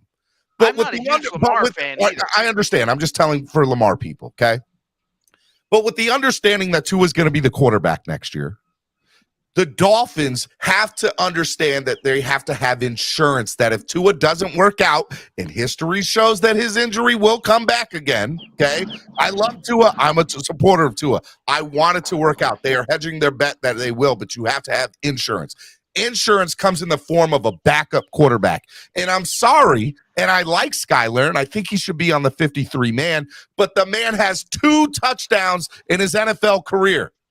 Okay, and I get he played well. He played decent in a playoff game and allowed us the opportunity to be competitive in that game. I get it, but I'm not saying he shouldn't be on the roster. I'm saying if the Dolphins are smart, they go out and get an insurance policy. And to me, the best person that comes into is Jimmy Garoppolo. Now, if they can't get Jimmy, that's fine. I still think they're decent backups out there. Hey, Robert. But Robert, let me ask you.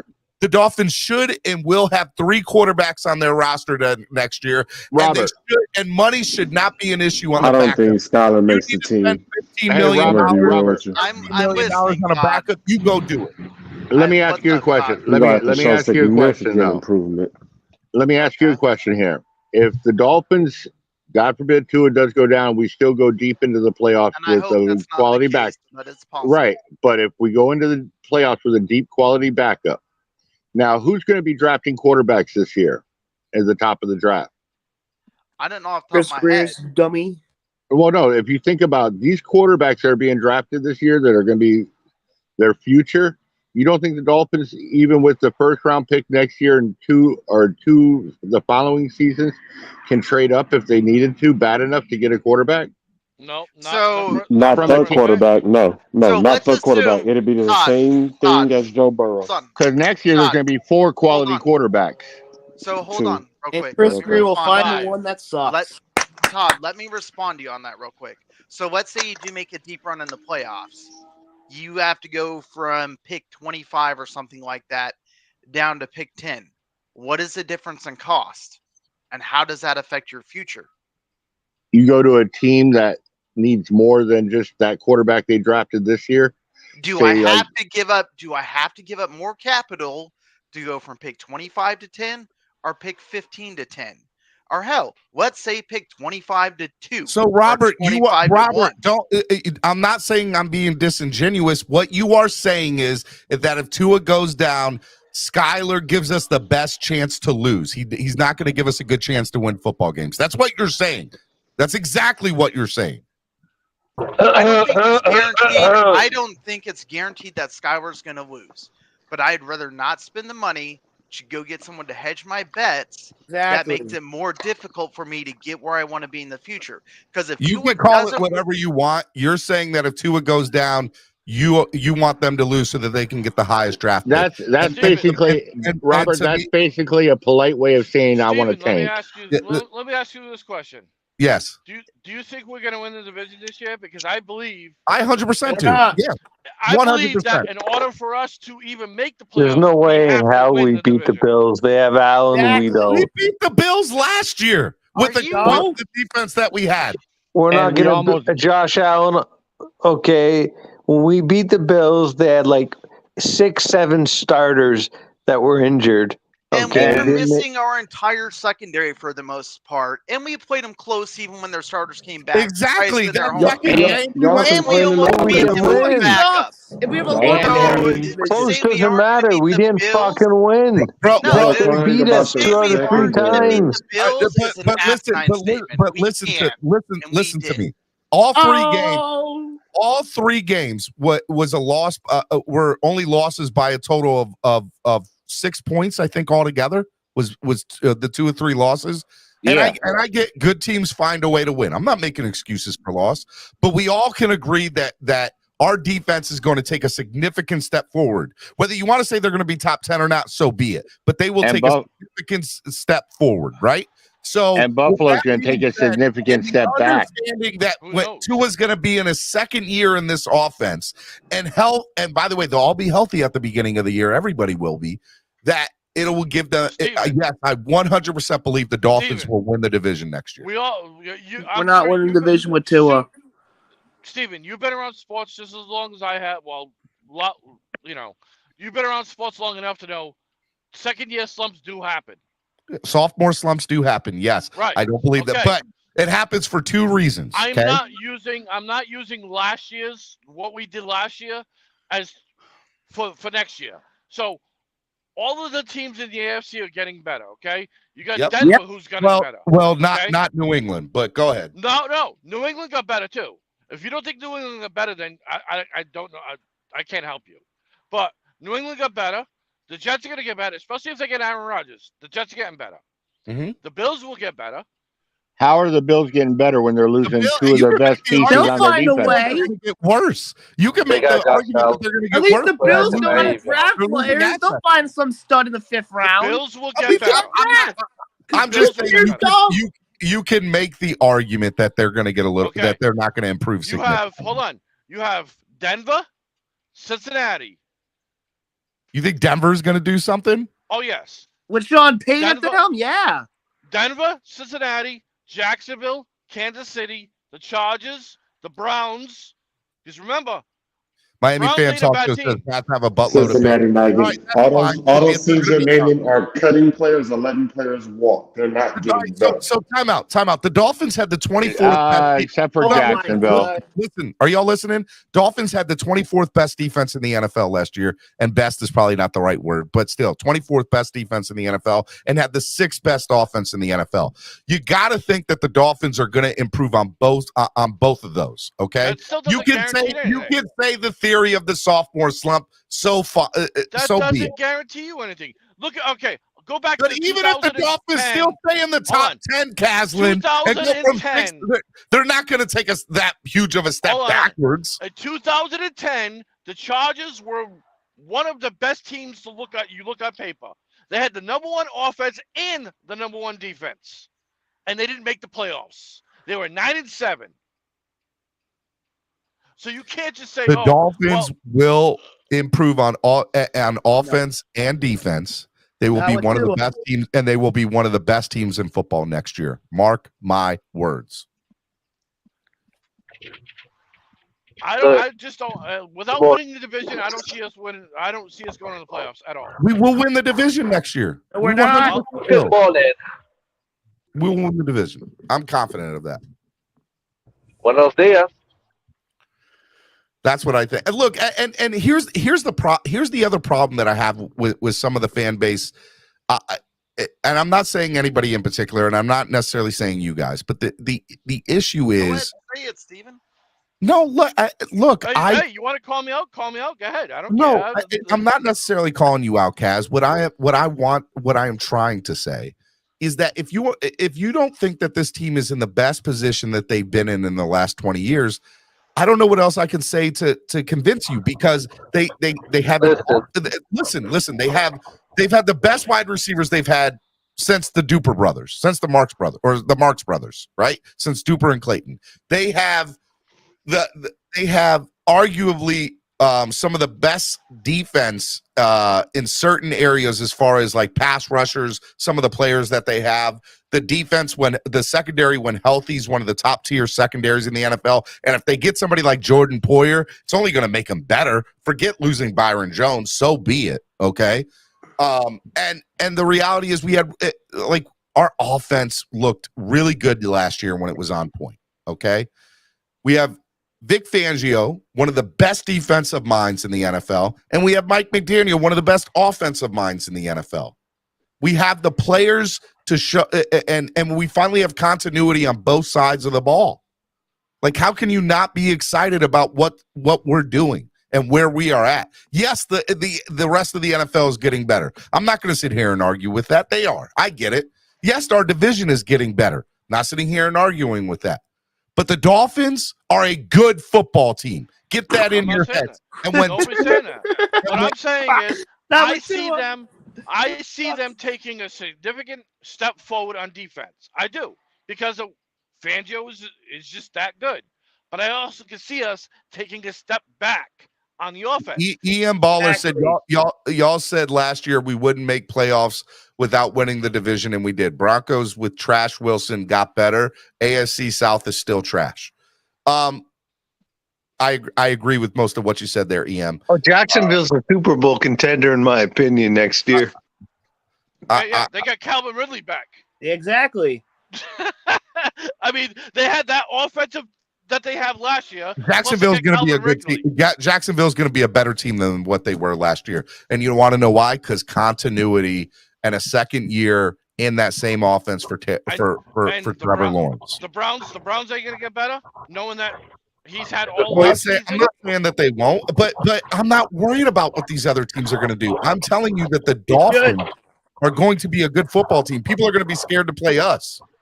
They're going to be fucking up. Y'all need to stop. Y'all need to stop trying to rationale y'all's minds with this team, because we do stuff that just don't make sense and stuff that's careless, like draft Tua that was coming off that broken hip. Tannenbaum said we were irresponsible drafting him, and he was right about that. We're still dealing with not knowing if this guy's the franchise because of the fact that, as you can't say that he's wrong, because Tua hasn't. If Tua would have played all 17 games this year, I don't think we would have a question whether he's, going to get offered a contract or we're going to do his fifth-year option and whatnot. I mean, we have guys that we overpay. We got guys that we pay that don't even get the field, like Will Fuller. This year, Byron Jones yanked us. It just happens constantly with this team. So I don't know. At this point, as a fan, I don't try to rationale no more. In my opinion, it's go with what you got until the wheels fall off. And I hope y'all woke up this morning and had a beer, because y'all are trying to rationale too much with a team that does stuff that just don't make sense.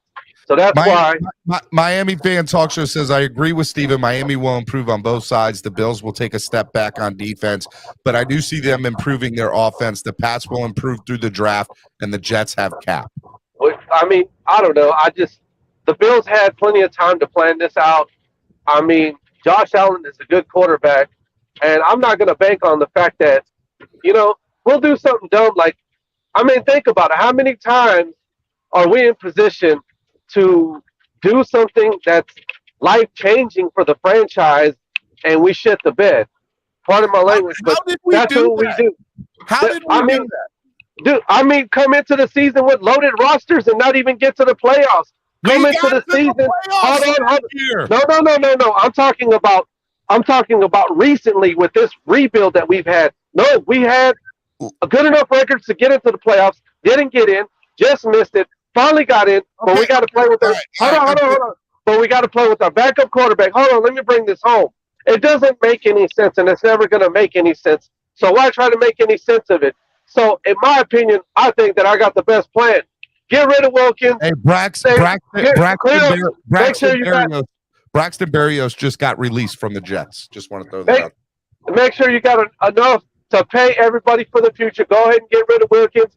get you some draft picks out of him, trade up, get Bijan, and forget all this bullshit. It's the same thing as going to go get another quarterback as insurance. No, I think you should go into this season careless like this franchise always does, and just go in with Tua and close your eyes like you're going to go through a red light at an intersection, a busy intersection at that.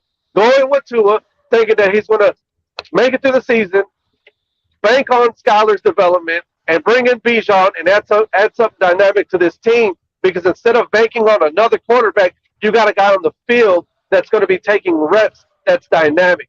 Just go ahead and put it in on a running back. Because if you can't scout or find that guy, just trade up and get the best guy, and that's the best guy. You know what, Esther, there's certain truth in what you're saying, right? Like, I believe that by going with Tua this year, that even if it fails, God forbid, okay, we still have by not trading for anybody, we still have our first round draft picks next year. Check this out. The year after that, and it will allow us the capital at that point, along with what we have in personnel, if we need to go out and get one of those 4 quarterbacks next year. Listen, you get a guy that you know you're going to hit on in the draft. You get Bijan, and then you go out in free agency. You get your 2 middle linebackers, the best ones you can get. You go ahead and draft you a tackle if you want. There's plenty of tackles in the draft. Drafts are always loaded with tackles. Don't even worry about that crap. Well, Chris Greer can't draft offensive linemen. Chris Greer sucks. Okay, for the most part, all we really need technically is a left guard. We don't need if Shell comes back, Shell's good enough. We really don't need. What we need is depth. We need a starting left guard. And I want Dalton Reisner. And it's a gamble. What I'm saying, and none of us are right. It's a gamble. What I'm saying is a gamble. But sometimes when you gamble, you hit big. And I think they're careless right now. They don't give me any signs that they are knowledgeable on what they're doing. So just continue to be reckless. I think this is the best reckless option that you could do, in my opinion. We got the wide receivers. We got enough tight ends. We need a running back. We need a legitimate running back that affects the game, that's going to make defenses think. Go get Bijan Robinson and shut up. Woke up this morning and I had myself a beer. Lakers all day says, I don't know why the fans are not worried about Aaron Rodgers going to the Jets with our so-called QB 1-2. We have a chance again to go get an elite quarterback again. Because Chris Greer's dumb. Guys, I don't know what else to tell you guys. I feel like I've argued all the points with you. If you guys feel that trading, going out, and by the way, here's the other problem with your theory about trying to go out and get Aaron Rodgers or Lamar. Rodgers is coming off a down year. There's no guarantee that he's going to be the quarterback that he was the previous 2 years. And there's also and by the way, he's also going to cost a bag. Right? You're going to have to pay him a bag, and you're going to have to trade assets to go get him. And so that means your 2-year window is only 2 years because you just mortgaged the future. So you better bank that hopes and works in your favor. And then Lamar has just as many injury concerns as Tua does, and you still got to pay him, and you have to give up draft picks. Hey, but Steven, if there's one team that when an opportunity presents itself to turn their franchise around, and shit's a bit worse than the Dolphins, it's the Jets, bro. Just let the Jets do their thing, bro. Don't worry about the Jets. I'm not worried about the Jets, but I know that. All right, hold on, Esther. Go ahead, Lewis. Can I speak? Yeah, go ahead, Lewis. Floor is yours. Yeah, it's probably going to be trash like your boxing take, but go ahead. This has been pure nonsense. When I first came up here, I was coming up here to address the Flores slander. But since we moved off that, I'll let that pass. I cannot believe what I'm hearing about backup quarterback. Let me explain something to y'all about Skylar Thompson and the hypocrisy I always see in our fan base. I'll start off with this. Is Coach McDaniel the right coach? Is he the right guy for the job? Yes. No. Is he no. Is he a good coach? You ain't gonna know the person. Yes. No. Is he a good coach? Yes. He's not a bad No. coach. Do we give the autonomy to Tua Tagovailoa? All I hear, he's going to be very productive in a second year under this offense. Correct? The wish and hope. Yep. Yes, Okay. Lewis, yes. So Who knows if he can stay on the field? Who knows? Okay, barring injury. I'm just saying that's what we hear. Every space I go into or every YouTube channel I turn on, it's, Tua's going to be so much better under the second year under McDaniel's tutelage. He's going to get the second year in his offense. He's going to feel more comfortable. Well, let me explain. I don't know what YouTube and Twitter spaces you're listening to, because all I hear from YouTube and Twitter spaces are, we need to trade Tua, or Tua needs to go. We need to go get the opposite. Steven, That's what I'm hearing on all the other channels. Because he sucked. Hold on, fellas. Hold on. Steven, did you just say that you believe Tua is going to be better in the second year of this offense? I did, 100%, but that's my channel, not other channels. Okay, don't worry. Well, we're on your channel, so I'm. This sounds like last year if y'all are saying that. Lewis, I'll say one thing real quick before you finish your take. Hold on, Esther. The problem is no. Go ahead, Esther. Go ahead. No, I was just gonna say, man. I mean, it's not even about him getting better. It's just about him being consistent with what he did this year for me. Okay, yeah, and I agree. But what I'm saying is, if everybody's saying that Tua is going to be better in the second year under McDaniel, we have a quarterback that did lead us into the playoffs and got playoff experience, and that's Skylar Thompson. So why is it that Tua is the only quarterback in this roster getting coached by a great offensive mind and a good coach, but Skylar will be his second year in the same offense? Lewis, can I answer that? Can I answer that, Lewis? Skylar be better? Can I answer that for you? Yeah, absolutely. So I do think that Skylar's going to improve. I do think that he's going to get better. I just want insurance. That's all I'm asking for. That's Bijan Robinson. If Tua goes down, Skylar comes in. I've heard you already about you and the Bijan Robinson. Bijan, shush, okay? Listen to what I'm trying to tell you. All I want is insurance. And for me, the insurance comes in the form of a backup quarterback. I do believe that Tua will improve. Now, I can't say that he's going to be healthy for the full year. And that's what scares me. That is my only and biggest reservation of Tua. It's not his talent. It's not his play. It's not will he improve. It's will he stay healthy. And track record. Hold on, let me finish, Esther.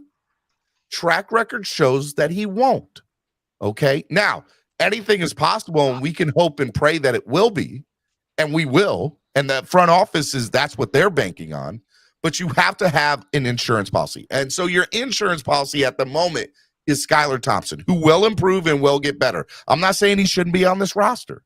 I'm just saying that if your insurance policy is on a guy who's only thrown 2 touchdown passes his entire career, I want somebody of substance. And for me, that comes in the form of a backup. And whether it's Jimmy or Baker or Andy Dalton or whoever you think, Marcus Mariota, whoever you think that is. I don't believe it's Teddy Bridgewater. I don't think it's Andy Dalton either, by the way. But I think that it comes in the form of a veteran backup quarterback. And I don't think that the Dolphins should spend any draft picks this year on a quarterback, including Hendon Hooker, which I know a lot of people are putting in their mock drafts, because Hendon Hooker and Skylar Thompson are like the same type, like their talent level. What? You're out your body. Are you kidding me? You don't lost your mind, Steven. He's Deshaun Watson. He's Deshaun Watson with a knee problem. Then why isn't he considered a first-round pick if he's that good? Because he got hurt. He tore his ACL. Before you get into Hendon Hooker, man, let me reiterate. Your insurance, everybody's insurance policy is they go to the quarterback position, whether it's YouTube or Twitter. Listen, what I'm telling you. I'm telling you, if you make a commitment to a running back, Robinson. We don't want him. It doesn't matter. It doesn't matter if it's Bijan. Listen, I don't want one to fix but if you get one in the draft, okay, hold on, Rashad. Listen, if you make an investment on a running back, we know that you like Bijan. We know we need a running back. We don't have one on the roster. 2 or 3 straight days. We get it. Have another. We're going to get a running back. No. You don't understand. We're going to get one. Your insurance policy is another quarterback. There's nothing wrong with having an insurance policy that is predicated on commitment to the run. When you got a guy like Skylar that can come in, when he comes, he can work his way in through the run game, start seeing his looks, and progressively get his wheels back from what he did last year and improve. So I don't think we need to waste draft capital or any more capital to go get another quarterback, I say But stick John with what you Robinson got. is not going to be there. Stick with what you got. Improve the run Did you game. just say Skyler has wheels? Did you just say that? Just shush. Nobody wants to hear you and Bijan Robinson right now. Do you know how slow Skylar Thompson is? Next take. I'm over Bijan. We're Lewis, continue, please. It doesn't have to be Bijan. He is too good for the Dolphins to go up and get right now. We do not have a first round draft pick. We have a late round, second round pick. If he drops to the second round, and that's a huge if. But if he does, by all means, Dolphins go. I'm not happy. There's no point even talking like He's that. not falling out of the first round. That's foolish talk. I know. I agree. I agree with you.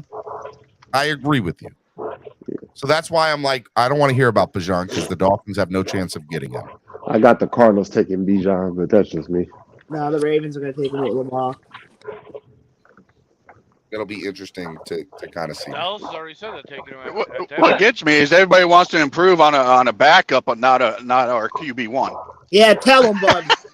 Because it costs $55 million to improve our QB1. Flip side fishing after. Okay. So get the team to get the quarterback here. That's Flip side smart. Flip side, by the way, has been a member for the channel for 19 months. Shout out to Flip side. He says, why do you equate 3 concussions to PCL and ankle sprains? Tua's and Lamar injuries are not comparable. I hear you, but he's injury prone nonetheless, just like Tua is. Everybody's prone to concussions. This is a contact sport, so everybody can get one. So I don't even know why he said that. Well, I think I don't want to speak for Flip side, but I'd like to think what he's saying is Lamar's injury being PCL and ankle sprains, high grade ankle sprains, mind you, which can be just as painful as breaks, and worse in some situations and fractures. You go back to the last 2 years. Tua's played more games the last 2 years than Lamar has. What he's insinuating is the concussion is worse than Lamar's leg injuries, and I would say Lamar loses his leg. Getting feedback from somebody. Somebody put your phones on mute. It would be way worse if Lamar. It was Lance. It was Lance, by the way.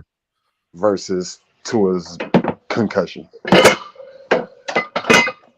I would rather Lamar get a concussion than keep hurting his legs. It shouldn't even matter about what type of injury it is. It should matter about how many games you missed, and they've still missed more games. Yeah. So look, I don't think, in my opinion, Lamar's the answer. Here's and again, and because I don't think Lamar's the answer, and because I think Aaron Rodgers is just too much of a high risk gamble. I think Tua gives this team the best chance, healthy or not healthy. Because if he's not healthy, it's still because we didn't go up and give anything. And if we get a high-valued backup, we still have a chance to win. And we still have our first round for next year, which allows us, along with the following pick, that if we like any of those 4 quarterbacks next year, those high-valued 4 quarterbacks, that we might have a shot to go get them in that particular circumstance. Plus, we'll still have Christian Wilkins. We'll still have Jalen Waddle. We'll still have Tyreek Hill. We'll still have Javon Holland. We'll still have 4 or 5 players that can get you maybe first, if not second and third round picks to go into that draft if you want to go get Caleb Williams or somebody of that magnitude in next year's draft. For me, Tua's the guy that makes the most sense and gives the Dolphins the best chance this year and the future. Good, bad, or indifferent, whether it's Tua or somebody else, Tua gives us the best chance this year at the Dolphins' future and this year. He does. Put that in your minds. He gives the Dolphins the best chance at the future and this year. Nobody else does that. Rodgers and Lamar take your future away. Steven, and Lamar has just as many injury, has just as questions at injury. So I don't know. I don't know what y'all want me to say. We play the second hardest schedule this year. That I hear you on that, and I do think that that's going to play a factor into maybe certain games. But here's what I have to say about that. I have thought about that, man. I have thought about that, Greg. That we play the second hardest schedule this year. what is that going to? I have to think that the Dolphins are going like everything. The DNA or the blueprint of what this team is right now, and especially bringing in Vic Fangio, it shows me that the Dolphins are going to improve on the defensive ball significantly, and they're either going to stay the same, if not get better. And even if they're a little bit worse, I don't see them falling out of the top 10 in offense, my opinion. So even if they go from 6 to 8, if they improve on the defensive side of the ball, it's still going to be significant. So I personally think they'll be in the top 5 offense personally, and I think they'll be in the top 10 defense. And I think that gives you a chance to compete with the best of the teams. Steven, by the way, good morning. If the Dolphins, hold on, Bonjo. Even if the Dolphins do win next year, like I predict that they will, and it's against the second hardest schedule, does that not make them the Super Bowl favorites next year? It should. No. It should. It should put them up there with the Chiefs 100% and the Eagles. I don't know. Go ahead, Bonjo. Floor is yours. Good morning, gentlemen. Guys, why you guys keep trying to come at Steven, man? Steven, I'm not even going to come at you. I'm going to let you live your world of delusion. Well, Phins once, how can you people listen to Steven's nonsense? No, Tua doesn't give us the best chance to win. No, y'all listen to Steven's nonsense. This is where you guys come for positivity and delusion. Okay, that's fine. Right. That's fair. So, exactly, Steven. Let Steven live. How you doing, Steven? I'm doing fine. I believe that the Dolphins are in the best spot that they have been in the last 20 years. I'm sorry to you fans that don't believe that. I'm sorry. I'm sorry that you feel differently, and I feel bad that you don't have the optimism that I have. It's sad to me. Don't feel bad. Don't feel bad. Bonjo, I am tired of your nonsense. I left, but I'm back. You keep coming on these panels on Twitter and everything. You complain, but you have no solutions. You have no answers. What should we do, Bonjo? We can't do nothing, man. We went all in. We went all in on tour. At this point, just hold on for the ride. Hey, that's why he's offered the solution. Bonjo is telling you, just like I'm telling you, just stay stuck on stupid, because it's a stupid front office. They don't know what they're doing, and you'll be fine. We're trying to rationale and reason. There's no rationale. There's no reason to what they're doing. I still hate everything about this man's mic. But here's the thing: why did we get Bradley Chubb? Stephen D, 2 months ago, you said that you don't believe in Tua. Now you said that you believe in him. You need to go. And if we stick with Tua this year, it's going to be a wasted year. I promise that. Money back. Did you just kick me out? Did you just kick me out, Money back, for 10 minutes? You don't recognize who you're dealing with. This Scuba Steve. You be flip flopping.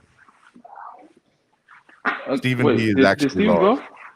I don't know yet. I'm just confirming with Money back. Hopefully he didn't, because there's nobody else to host at the moment. He said, I'm going, guys.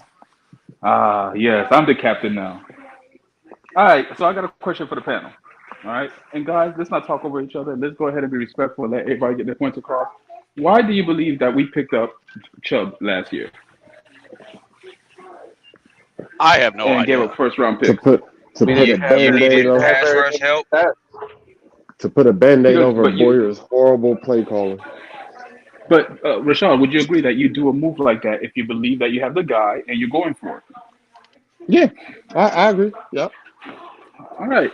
So, and I feel like at that time, Tua tricked us, made us think that we had the guy, and we went for it. No, it's because we look good against the Lions, Tigers, and Bears. Oh my! Exactly, but again, it looked good. So Boyer said, "Hey, maybe we have a chance this year. Let's go all in. Let me go ahead and get Chubb. Let's go ahead and improve our pass rush, because that seems like what we're missing." And none of them are top 10 defense. Tua goes down, and guess what? We don't have our quarterback. Our offense starts to sputter. We're no longer talking Super Bowl raw. You can say Tua tricked them. We can say Tua tricked them, but we can also say they looked at what the 49ers was doing and said, well, what do we want and what can we get with the 25th pick in the draft? That could have been something they said. We traded the 49ers first round pick to the Broncos to get Bradley Chubb. They could have thought that we can go for it all right now, or we can think about next year's draft and what will be there at 25 that we want or what we need. I think they messed up. Don't get me wrong. I think they fucked up big time. Okay, but I gotta do a plug right now, guys. Look, when you guys with your Dolphin fan talk, Pete was doing scratch offs on his channel. I think yesterday. What? All right, thank God. All right, continue. I'm gonna go over there and watch Pete do scratch off. Can you guys hear me? Can you guys hear me? Guys hear? Yeah, I hear you. Okay, because I had a call that came in. Beautiful Dolphin community. You guys don't just listen to me. And it's fine. It's fine not listening. But one thing Pete's going to say is Pete has been down because of Tua for the last 3. You guys know this. For the last 3, I have not. Pete, you're going in and out. You're going in and out, Pete. I think 209 is back because he attacking y'all. He is not. He is not for the nonsense. He will not let y'all get a word out. Hold on. Real quick. Ain't no real quick. We can't hear you. Pete, we can't hear you. You got to drop out and come back. Like it's like every other 2 words. Blender, my boy. You deep in the blender. I literally thought that was Pete. I'll be real with you. Yeah, but Rashad, no, we went all in last year, and we're gonna try to figure. I don't know, bro. I'm watching what's going on around us, and I get the Jets are gonna Jets, but the Dolphins also Dolphin. So that's definitely facts. That's 100%. So I mean, so far the Dolphins have done. I'm not gonna say everything correct. They have improved. The Vic Fangio move was an improvement. The cutting Byron Jones and restructuring Bradley Chubb, that's an improvement. That was given, but that was given. That's the obvious thing to do. Yes, but that's the thing. We get upset. We get upset when the Dolphins don't do what they're supposed to do. They are. I get upset when the Dolphins don't do what they're supposed to do, but it's not the obvious. Like, it's there for you to do. And sometimes we still just. There's a lot of time. Somebody's doing inventory, and I hear it. No, that was my ELD. Yeah, I recognize that noise. A lot of the times the Dolphins don't do what they're supposed to do. Like that's why we be upset with the front office. So far, they're doing what they're supposed to do. Like. So what's the next move you let them do? They're doing what they're supposed to do. What the hell?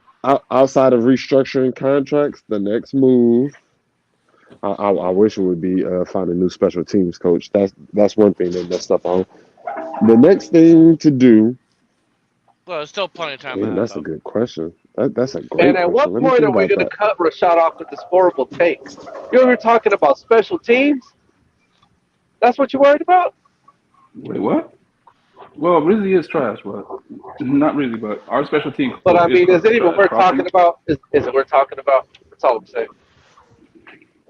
But I'm asking, what's the next move? Rashad's solution is fix special teams, dog.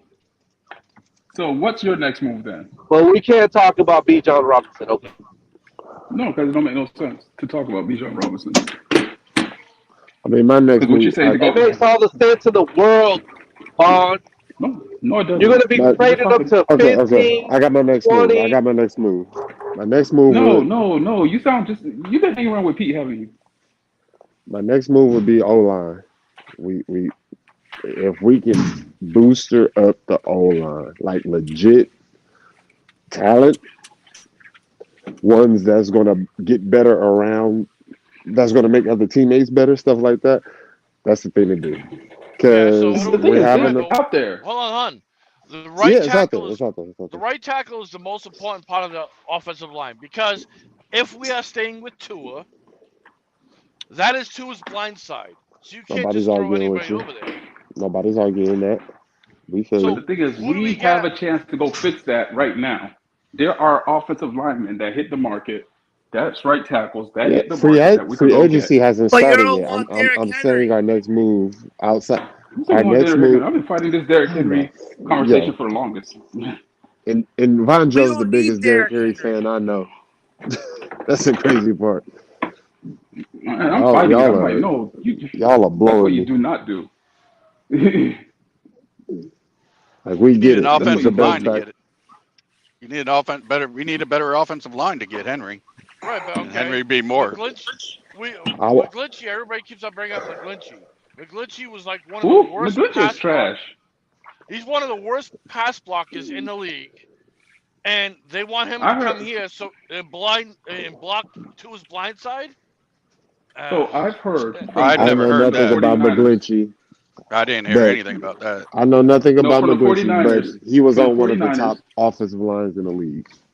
So from the No, look at his 49ers It that is come what it into our is. spaces, block stats. Rashad, from the You said what? 49ers that come to our spaces, from the conversation I had from 49er fans, McGlinchey has been the reason why all their quarterbacks have gotten hurt. I hear that. I feel it. I like I said, I know nothing about him. I know when I went to the game, he shut whoever was on that side down, and CMC ran behind him Well, yeah, relentlessly. Which Like he's they a good went behind him all game, and I'm like, they he's a got good Trent run Williams. Why blocker. not go that way? He's a Okay, good that run makes sense. blocker, That makes but he's sense. not a good pass blocker. But again, in our offense, That makes sense. we have Tua who's passing the ball, not really running the ball that much. So you're putting that's his blind side. Now Purdy I didn't say and McGlinchey. I don't know nothing about the kid. I'm saying That what I'm young. saying is McGlinchey will You don't get want to a Tua running the ball anyways. that's McGlinchey will get to their a folded sight up. side. That's their sight side. So him being All right, I'm back. him being deficient in blocking for the pass on that side, at least they can see it coming. Tua won't be able to see it coming because that's his blind side. That's Look, all I'm y'all. saying. Well, you don't want I Tua don't like running. to do You it. don't want Tua running the I ball mean, anyways. I mean, No, what Tua's I'm saying pocket is, presence yeah, is pretty he's a good. pass He's concussed pass enough. friendly first. Tua's done good with his pocket presence Look, thus y'all. far in his career. I enjoy talking to all of y'all. I gotta go. I just want to say, in some form or fashion, in the off season, I just want them to make some kind of commitment to a running back, where we got to get one. I don't want to do it in free agency, but if they do it, that means they're committing to it, and Cap, you know what I mean. They'll commit to it Cap. during the season. I don't Can I care if say they do something it to in you, the Cap? draft. I don't care if it's the second round or the first round. I don't That's care. Esther. But that's all Cap. I want. Oh, That's Esther, all I want my them bad. to do. That's all I want Esther, them can to I do. say something to you? What's up, Rashad? Somebody's got a lot of background noise, by the way. I've heard you That's Esther for the Phins. last 2 weeks. I've heard you for the last 2 weeks screaming for running back. Trust me, your point is noted by every Dolphin fan that comes to these spaces and on YouTube. We know how you feel about the run game. I don't think you have to say Adam it no more. Schefter is reporting Adam Thielen is going to be released in the coming days by the Minnesota Vikings. We should go get Adam Thielen because he'd be a Oh, great what? second. We don't Other need than that, another wide receiver. He can catch though. I do want to get Braxton Berrios. I'd like to see Braxton Berrios here. No, Robbie for Anderson, what? For what? Hey, Robbie Anderson was he's just cheap. cut by the He'll be Chargers too. cheap. How I mean, big? by How the- big by is the Cardinals. Braxton Berrios? How big is he? Braxton Berrios He's only a returner, bro. would be a good punt and kick returner and be a decent slot receiver or number 4 receiver. And he would Number 4 over Easy E. I mean, Easy Yeah, got gotcha. dressed in a lot of games last year. Like I said, But you know why Easy didn't get drafted? the Cardinals just dropped Robbie Anderson. Yeah. Easy E had trouble with No, the playbook. it's Chosen Anderson, not Robbie Anderson. Chosen Anderson. Yeah, Chosen Robbie Anderson is the same thing. No, they're not. No, they're No, not. Chosen Robbie Anderson is name. That's why Easy E didn't dress Steven is because he had trouble with the playbook. Jets trade 2024 7th round pick. Jets to trade a 2024 7th round pick in exchange for Ravens safety Chuck Clark. So Ooh, that's a good pickup. The Jets just got better on defense, along with Sauce Gardner there in the secondary. That's a good one. For a 7th rounder? For a 7th That's rounder. cheap too. That's cheap. That is cheap. That's nothing. We stink. I really, it makes me want Jordan Poyer that much more. I don't want Jordan Poyer. We have Brandon Jones. Wow. Imagine Jordan Poyer, Brandon Jones, and Javon Holland all in the secondary. That's a crazy secondary. Yeah, but I don't think Brandon Jones. I think Brandon Jones is going to be a casualty. He doesn't fit Fangio's system unless Fangio caters to him. They can make him fit. Yeah, well, that's going to be a hard. That's going to be a hard task because he doesn't do a lot of the things that Fangio wants him to do. So. Well, we paid Fangio a whole lot of money, so I don't know why he can't develop him. Well, a player can only develop it if he can. See, this is what You can't PD cover always it. brings You up, can't- bro. And none You of can't cover, bro. You account. can't cover it. A coach can't help that, bro. We have a coaching staff who everyone calls genius, but yeah, we have to go out and get superstars at every freaking position. We can't develop. Every coach needs athletes, bro. Every coach. We needs can't good develop players. anybody. Yeah, you can, but every coach still. Why do I have to keep on bringing up Cater? Anybody else? Salvon Ahmed. Good He with looks like a Salvon? bomb, Ahmed. He's a good third string running back. Tell me I'm lying. I'm not saying he's a starter, but he's great. I know you're lying about Kohu. He's Kohu great is as not depth fully as far developed as yet. depth is concerned. Kohu is not developed. Y'all need to stop. Cater's going to get better. Says who? Says me with Vic Fangio. Okay. Are you sure we Okay. may need another? So top you four? hoping that he's getting better? Let's say that. Let's hope he should get better. CB83 says, quote, make him fit. Casual take by Vonjo, number 1,445,560. Boy, I love the fact that I don't even have a platform, but for some reason CB83 is obsessed with Vonjo. I mean, it is you. Everything that's been set up here, he mentions it Vonjo. Boy, at this point, he must be saying my name out.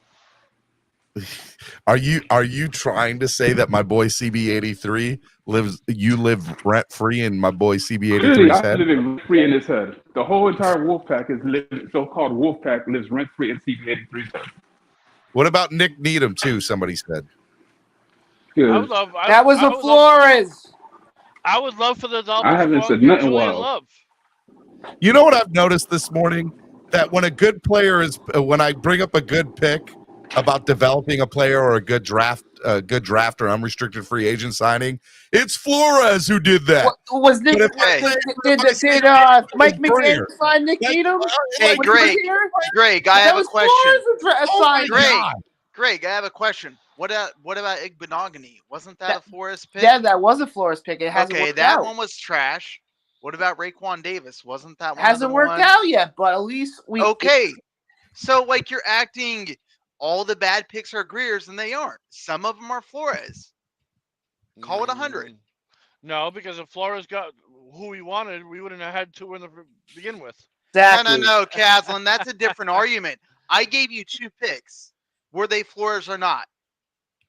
They were during his regime. First of all, Listen, Flores. Listen, hold on. Whether they're driven Flores or by not, I'm not Flores going or into not? all that. I'm going into all that. I'm landing everything at Greer's feet because at the end of the day, you still have to walk up and put in the pick. Mr. Negative, what's up, Mr. Negative? Hey, Steven, how are you? Pretty good. Why are you Mr. Negative? Steven, you must have come across me on Twitter. Yeah, clearly you don't talk to Mr. Negative on Twitter. Okay. Yeah.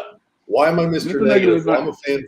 I'm a fan from 1983, Steve. I go way, way back. Way back. I go way back, and I have seen the good, I've seen the bad, and I've seen the ugly. Okay, I am sick and tired of the dysfunction of this in that franchise. I am so sick of it. Do you think that's where we're at right now? Okay, and we're sitting here saying like, okay, well, you know, Tua's not the guy that we don't know. What's that? You're breaking up a little bit. I think someone's got their mic on or something. I don't know. Everybody go on mute. Go ahead, Mr. Negative. Okay, so what I'm saying, Steven, is that basically I don't think Tua's the guy. I just think we're wasting time. I just think, you know what? I think Robert said it earlier, right? What's the point in going to get a high-end backup when that hasn't worked for us in the last couple of years? So we're just going to do the same thing. Tua gets hurt, the season is done. You think Jacoby Brissett and Teddy Bridgewater were high-end backup? Teddy was the highest-rated backup last year. We went and got him. That was a consensus. Okay. That's a consensus. So again, why are we doing this? Why are we going to get these high-end backups? If Tua goes down, the season is a wrap. It's done. It's done. So let me ask you, would you be upset if the Dolphins went after Jimmy Garoppolo? Yes, I would. It's Why? a race. He's No, it is not. not. Steven, So all right, so Mr. Negative, what is the solution? What is the solution today? Is there a solution today for the Dolphins? Right now, Does it exist? You know what the solution is? Get our cap back in order. Don't go into free agency and sign all these veterans. Go to the draft, rebuild it. Let Vic Fangio go and rebuild it. Go and get his guys and see how it plays out. I don't want to start adding all these like Tremaine Edmonds, Jordan Poyers. We've done that before. The Mike Walls of the past, the Darnell. Well, Mr. Negative, we need to fill out the 53-man roster. So who do you expect we do that with? Undrafted free agents and rookies. I'm good. Are you kidding me? No other team in the NFL does that. You are telling me that the Dolphins, who mind you have what, 5 draft picks this year, second, third, and a couple of fifths and a sixth and a seventh or something like that. So the Dolphins need to have with their remaining money, and when they restructure, don't go get any veteran free agents. I want them to sign undrafted free agents and rookies from the draft. That's all you want, Mr. Negative. Is that what you're saying? But the money we're paying Fangio, he should be able to develop those guys. Keep competing with this roster, but that how doesn't many go towards the cap $20 million players can we afford going forward? The Emmanuel Ogba's of the world. Why is Emmanuel Ogba on this roster? He's crap. Are you kidding me? Before this year, he got hurt this year. Are you kidding me? Are you kidding me? He gave you high play in a contract year. That's when you stay away from that. The prior 2 years he did really good. He did it for 2 years. He did it for 2 years. Last year, he deserved a contract. And he played through an injury last year. And you know what he's doing this offseason? He's restructuring, Mr. Negative. Pay him. Let someone else pay him. What do you? He's going to restructure his contract. He's going to play under Vic Fangio, and he's going to improve. And I know, and everybody's going to ball out, and we're going to have the number 1 defense. And it's going to be we're not going to have the number 1 defense, but I believe we're going to have a top 10 defense. I've heard it all. Mr. Negative, it makes no. I appreciate you coming on, and I hope you keep on coming on. I am a little bit familiar. I looked you up on Twitter. I do know you a little bit from Twitter. I respect your views, Steven. I'm not trying to argue with you. I want to debate with you. I want a healthy debate. But there is no team in the NFL, Mr. Negative. There's no other team in the NFL that does that. More dysfunction. We have Stephen Ross as owner. He's the buffoon. He's an idiot. Look, here's the reality. That's something. Is incompetent. Chris Greer is incompetent. We're not. How is Chris Greer incompetent? Oh my God! Are you kidding? Do I really have to go over how he's incompetent? Yeah, apparently because he's made in the last 5 years, he's made some of the best trades and restructured and made salary cap room on a year in, year out basis for this team. Austin Jackson with those trades. That's a great trade. No one's been arguing. Let's get more of him. So, Mr. Again, Negative, I've said my piece. I respect you, Steven. I hope you're right. I hope the Dolphins go to the Super Bowl. I hope they become a dynasty. So, Mr. Negative, there's one thing I'd like to say on that. GMs generally miss a lot. Like, I think the average hit rate for a good GM is like 40%. I mean, that's what I was trying to say earlier, Robert. I was trying to say that earlier. Like, give me a GM, give me like 2 or 3 GMs in the NFL that are hitting on more than 50% of their draft hits. They don't do it. It doesn't happen. There's maybe 2 or 3. The Eagles. I'm telling you, and I said So that's one of the three, Greg. The Chiefs, and Belichick's got a good history of doing it. So there's 3. Wait. Steven, you need to double check that Belichick take. And I could, Robert, I was about to say the last 5 years haven't been so great for Belichick either. Okay, so with all that being said, looking at the Dolphins, the Niners are another good one. They've done decent in the draft the last 5 years, but I still think that Greer is a top 10 GM in this league. I'm not saying he's top 5. I think he's top 10. If you want to put him outside the top 10, 11, or 12, okay, so be it. But still, he's right there in the top 12 GMs in all of the NFL. Yes, he is. Name 10 GMs that are better than Chris Greer. Can I for talent? What Chris Greer has won his for talent evaluation? That is one area that you can argue with him on, but there's also proof in the pudding to argue that he's found some exceptional talent in places that people don't normally do. Huh? Go ahead, Mr. Negative. I'm sorry. Go ahead, bud. Steven. Yep. Chris Greer has been with this organization since 2000. They haven't won a playoff game since this man has been in the building in any capacity you want to talk about. That's not coincidence. That's a trend. No, he's not been in the same position. He's not had the power and control over the 20 years. In whatever capacity. But you're blaming him for 20 years of other people's failures. Yeah, I never said he was. You just did. You said he's been in the building 20 years. There's a correlation there. He's the reason we aren't making the playoffs. He recommends players. Oh my God. He's not the only one, and that doesn't mean they took his recommendation. Hey, Mr. Negative, I'll say this. Here's what I'll say. And I'll let you finish your statement. When Jeff Ireland was the head person, Mike Tannenbaum. Who else am I missing, guys? There's one more. Jeff Ireland, Mike Tannenbaum, Dennis Hickey. Like, I'm not blaming Greer for anything when those people were running the show. And I would say that after Tannenbaum who was after Tannenbaum? Was it Greer?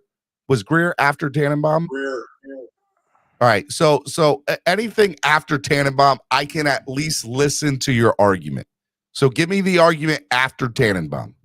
And I call him Tannenbaum.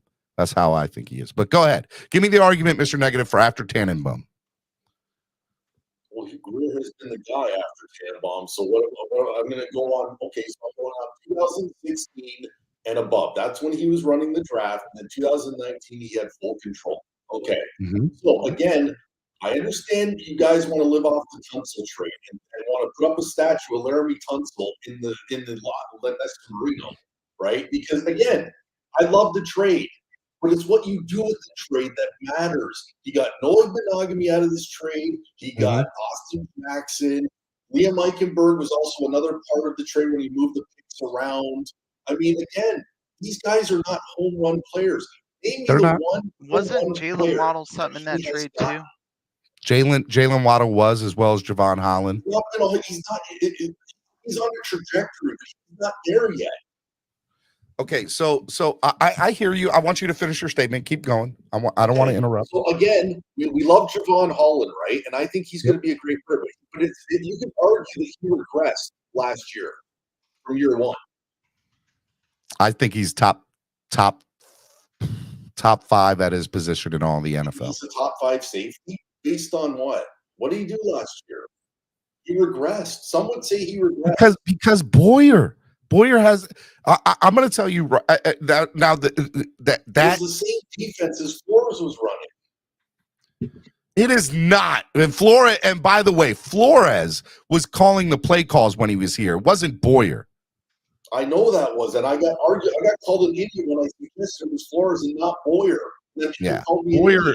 Yeah, and last year was proven. Last year proved that. All in regress. I don't. And by the way, Mr. Negative, let me also say a part where I agree with you is I believe that Ross is to be blamed for most of this, right? Here's where when it comes to decisions like Greer, I think with the Boyer situation, and I'll just say that because it's the most recent one, right? Like I said last year, I said, hey, look, whoever comes into the building, if it's not a veteran head coach, they're going to be told that Boyer's going to be running the defense because of the success of the defense the 2 prior years under Flores, right? And I said that's not going to be fair to that coach, whoever it was, which ended up being McDaniel. And I said we're not going to see, and I said we're not going to see the same production out of the defense that we see because Boyer was not the reason for that, right? And you saw somebody like Gerald Alexander, who was really great, who left and was like, I'm not going to be under Boyer. Like Boyer's not the reason for this success. So I don't know if that's to Greer or to Ross, but what I will say is they made the correction this offseason, and Greer is one of the reasons, and along with Ross, by giving the check to Vic Fangio and saying, hey, look, you're going to take over. And that's what McDaniel. So I agree. I don't like that there's not been continuity with this franchise for the last 20 years. It's been horrible, right? It's one of the worst in the NFL. I will agree with you with that. But what I will say is I'm excited about the future because as much as I didn't necessarily want a first-time head coach, I will say that I'm excited that McDaniel's going to get a second year, that Fangio is going to come in and be the head coach of the defense. So he's not going to have to worry about that. And he got in an offensive line coach that he's worked with in the past, and trust him to be in the offensive line room by himself, where he had to have Frank Smith last year be in there with Applebaum, right? So at the end of the day, I think that the coach and the GM and defensive coordinator, for the first time maybe in the last 20 years, are all on the same page. Everybody's on the same page. And I don't remember a time in recent memory where that's been the case. And then you go to the production. The Dolphins had the 6th best offense last year. You can't deny those arguments. And by the way, that's even with the backup quarterbacks that went in. That's not with just Tua's production that's in there, although Tua's production is a big part of it. It's still the 6th best offense overall in the NFL, no matter who was playing quarterback last year. Now, with all of that being said, that should give you a little bit of feel-goods because we know that the quarterback that had semi-success, Skylar Thompson, only threw for 2 touchdowns all of last year. So, and Teddy Bridgewater was hurt.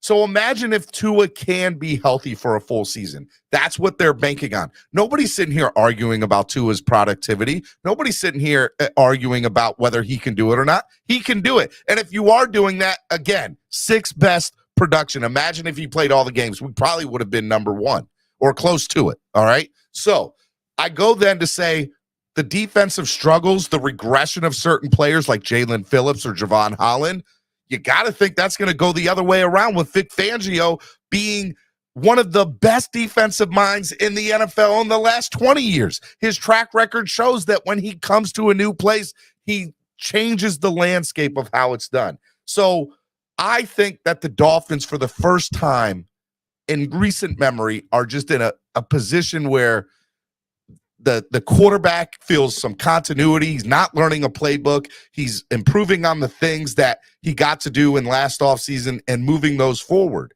That Mr. Negative dropped off. I was hoping that he would respond to me. I believe that at the end of the day, the Dolphins are in the best position they've been in. And if you feel differently, I don't know what to tell you. I'm sorry. Clearly, Mr. Negative couldn't take no more of the capping. So. No, Mr. Negative came back. What's up, man? Mm-hmm. I wanted you to respond to that, Mr. Negative. I'm getting a repeat. Are you on delay or something? No. Sometimes you have to go out and come back in, or if you have that's YouTube. What I tried to do, but I'm still hearing a delay, almost like you're on a radio talk show or something. Are you? Hey, I got a question. Hold on, everybody, go on mute real quick. Do you hear it when you're speaking, Steven? Then I'm getting your. Do you still hear the delay? Do you still hear the delay? Yeah, it's still like maybe a 10 or 20. Do you have YouTube open? I don't know what it is. Do you have YouTube open? Yeah. Close YouTube and just get on the StreamYard. And make sure there's only one StreamYard open. Oh, okay. You know what? I'm new to this. I've only been on TD's channel. It's all good. So No, Steven, you making great points. And listen, I hope you are right. I am a Mr. Negative fan is like, I used to be like you guys, right? Back in the 90s, I was like, yeah, my team's the best. No one's touching us. We can't be beat, so forth and so on. And I had to sit through a whole whack of playoff disappointments with Marino and then into the Wannstedt years, who I blame for this franchise being where they're at now. It all started with Dave Wannstedt. That guy is the biggest clown ever in sports, because he ruined this franchise. By pushing Marino out the door and then bringing in Fiedler, and we don't need Drew Brees because we got Jay Fiedler and so forth and so on and whatever. It doesn't matter. But my worry is that, okay, we've tried going on to this is what a main point I wanted to make. Going on to your backup, when you were talking about Garoppolo, I don't see Garoppolo helping. Because he's more injured than Tua and Lamar. Okay, that's what we're talking about, Tua and Lamar today. Garoppolo's injured more. Can I just say one caveat real quick to that, and I'll let you finish? Yep. I'm not asking for Garoppolo to be the starter, though. I'm asking for him to be the backup. But as soon as he comes in, we're going to see Skyler probably in about three more plays. Well, and so be it. But at that point, I'm okay with having. I still think there should be 3 quarterbacks. Okay, my idea is more like what Robert said, right? Let's groom Skyler. He's got playoff experience. We don't know what we have. Give this kid a chance. Why are we always so quick to go out and get like the big? So here's my pushback to that. Okay. We think that we're in a 2-year window now, right? Okay. And so if that's the case, are we willing to put to gamble, mind you, that if and when Tua goes down, that we're going to rely on Skyler to win us football games? Skyler filled in last year, and he's got some talent, and I believe he'll improve upon what he did last season. Okay. But are you going to be okay with him starting 5 or 6 games if needed next year, and for us to feel like we're going to win football games? Okay, so all I hear is that we only win with Tua. That's all I ever hear, right? I hear it all year long. It's pushed in my face. We only win with Tua, right? I get the record. 2 games Tua started and finished. This is what our record is. And then it changes when he got on the 4-game losing streak. We never heard about it anymore, right? Okay. So here's my thing. Is that if we only win with Tua, as the Tua whatever Tua cult tells me, because they always tell me, then once Tua goes down, no other quarterback coming in can win. We can get Aaron Rodgers. We ain't winning with him. Tom Brady won't help us. We can't win with him. We can only win with Tua. This roster only functions with Tua. That's what I'm told. That's what I'm led to believe. I haven't said that. Here's my problem with going to get a great backup. To me, if Tua's the guy, and if we can't win without him, the season is a wrap anyway. Doesn't matter. And I think that's what Robert was kind of trying to get at before, is that no matter who you bring in, might as well just go with a backup. Go get an Andy Dalton, whatever. That'll be cheap. It won't cost you much if that's what you want to do. I hope Andy Dalton's not the guy, but, I'm just saying, like, instead of going to get Garoppolo, who, I mean, he's going to get a starting job anyway. He's not going to be a backup. So, I mean, that is already not happening. And you're not going to pay a backup more than you're paying the starter. And I'm hearing Garoppolo is going to get $15 million on a 1-year deal. And in my opinion, I think that's good insurance for the Dolphins. And if Garoppolo think he can get the bag now, imagine what he can get with 5 or 6 games with Jalen Waddle and Tyreek, him throwing to Jalen Waddle and Tyreek Hill. I think Garoppolo will see. I think Garoppolo will be attracted to that. That's a great point, but why would he pass up a starting position to go sit on the bench? Because he does not want to go play in Atlanta or Carolina or Washington. Maybe Washington. Maybe. No, I don't. But I just. What is starter money? I look at those rosters and I say that you're not winning football games there. I agree, but what is starter money in the NFL? Do you think? What's starter money? Oh, now probably minimum 35. That's minimum. That's bottom. That's what he's going to get from one of those desperate quarterback teams, right? If they're all out on Lamar, right? So they got to do something. They're not going to get Lamar. Steven, I got to go. Peace out. Good to see you, Bonjo. But again, I don't want to take up everyone's time. Stephen, I honestly, Mr. Negative, you've been one of the best debates that I've had with in a long time. Yeah. I don't agree with all of your points, but I think that you're bringing it. You're coming with facts to back them up, or you're coming with data to back them up. I'm an old school fan, Steven. So I don't take I'm sick and tired, and I'm not saying that makes me a better fan. It doesn't. We're all fans, and we all fan in different ways, and we've all seen the pain, and we have all felt the hurt from this franchise. All I'm saying is that, to me, doing the same thing over and over again. I remember back when Stephen Ross and Chris Greer in a press conference after they fired Gase, we are going to do things differently. Well, they're not doing that now. They're going full on back into free agency like crazy, right? They did it in 2020. They should have resisted that because they weren't ready yet to contend. They went and signed all the Kyle Van Noys and the the Shaq Lawsons and Eric Flowers and all those guys, Byron Jones.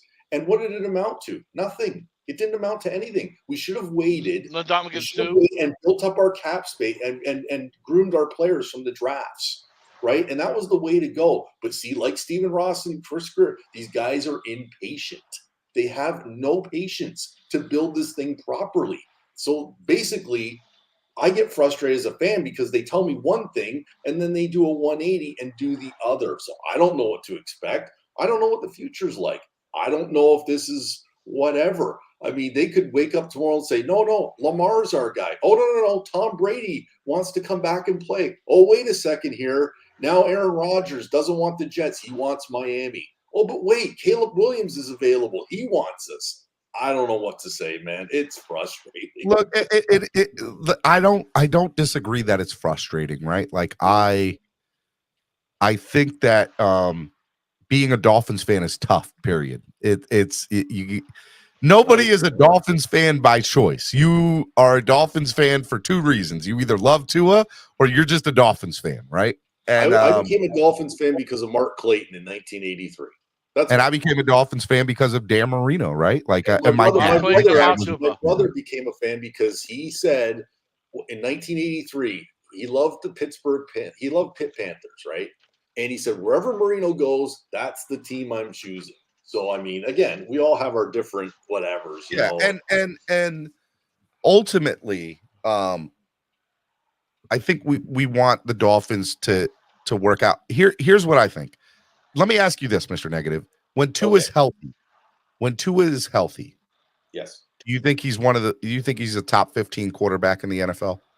I think he's in that 10 to 15 range. Okay.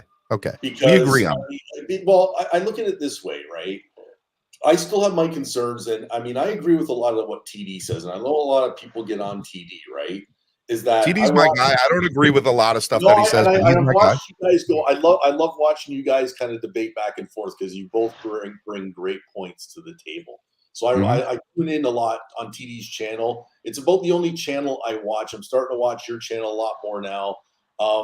There's other channels I will refuse to go on because it's all Tua talk all the time, but whatever. I can be like that sometimes too, but I do it because the Tua hate gets pretty strong here.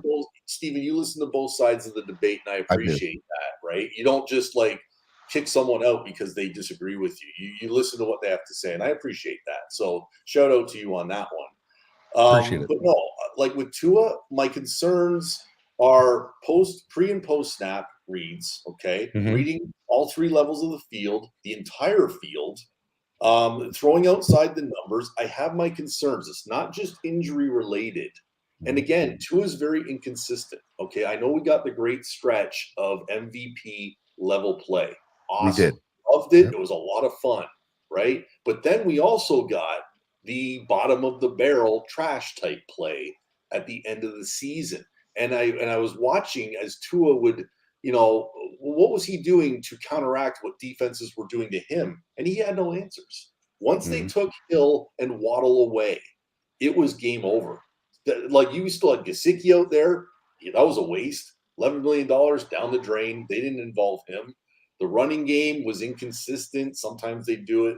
I thought we were getting the run guru from San Francisco. But again, he fell in love with Tyreek Hill getting the ball, Jalen Waddle getting the ball, and I would have it. loved to seen. I would have loved to have seen more jet sweeps last year and more Absolutely. some trick No, me plays. too. And Steven, I'm my right hope is there that he'll do that this upcoming season. I'm right there with you. I want to see more balance because more balance keeps defenses kind of on their heels, right? So again, that's what I need to see. And I'm hopeful that McDaniel will learn from his year one mistakes. And by the way, there's nothing to tell me that he won't learn from it, right? And no, there's no evidence. There is no. We don't know. We have. Yeah, to be we don't know, but everything.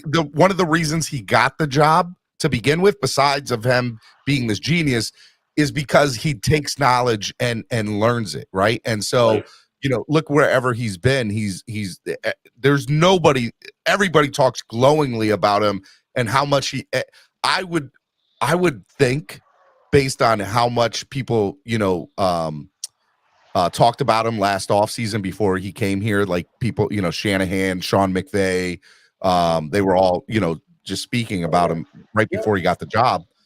I would say that he probably learned more this year as a head coach than he's learned in the last 4 years being a coordinator or an assistant coach, right? I agree. And I think that having Vic Fangio here, people talk about, he's the real head coach or blah. I think I do agree that there's probably two head coaches at this point. There's the offensive head coach in McDaniel, and there's the defensive head coach in Fangio.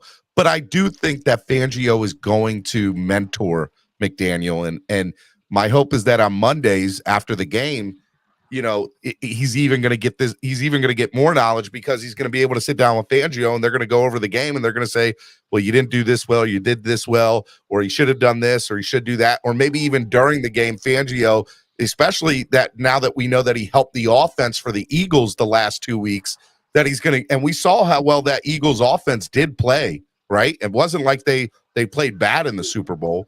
Fangio has seen it all. Fangio excites the hell out of it. He excites the hell out of it. He will help this team. Now, how much he will help will depend on the personnel we bring in.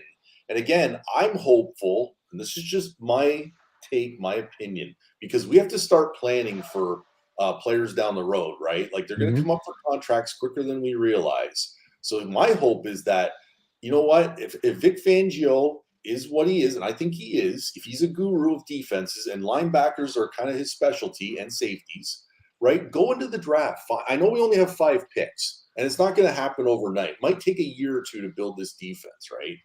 This year and next year. So I think we have a good see, that's where we kind of disagree. I think he has a great foundation already here. I think a lot of I agree with that. And somebody, EM Dolphin fan, yep, said that don't be surprised if they take out the entire linebacking room and just leave Channing Tindall and everybody else goes. I never thought about that till he said that, and I was like, maybe. Now, personally, if I'm honest with myself, I think Jerome Baker stays.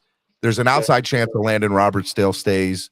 But and Channing Tindall, but I 100% think that he's going to bring in the people that he wants to bring in. The salary cap's going to eventually be there for him, and I think he's going to have priority in the draft unless there's just this talent that drops to them in the second round that they can't deny getting, whether it be a running back or maybe an offensive lineman. But aside from that, I think he will get priority in the draft.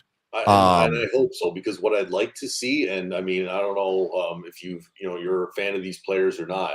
I would love to see both of them, but I mean, at least one is Drew Sanders or Jack Campbell. And Jack Campbell from Iowa is. Yeah. We're going to talk about him tomorrow with Jason Sarney. We're going to get into him a lot, and we're going to talk about him a lot. Both of them are going to be gone.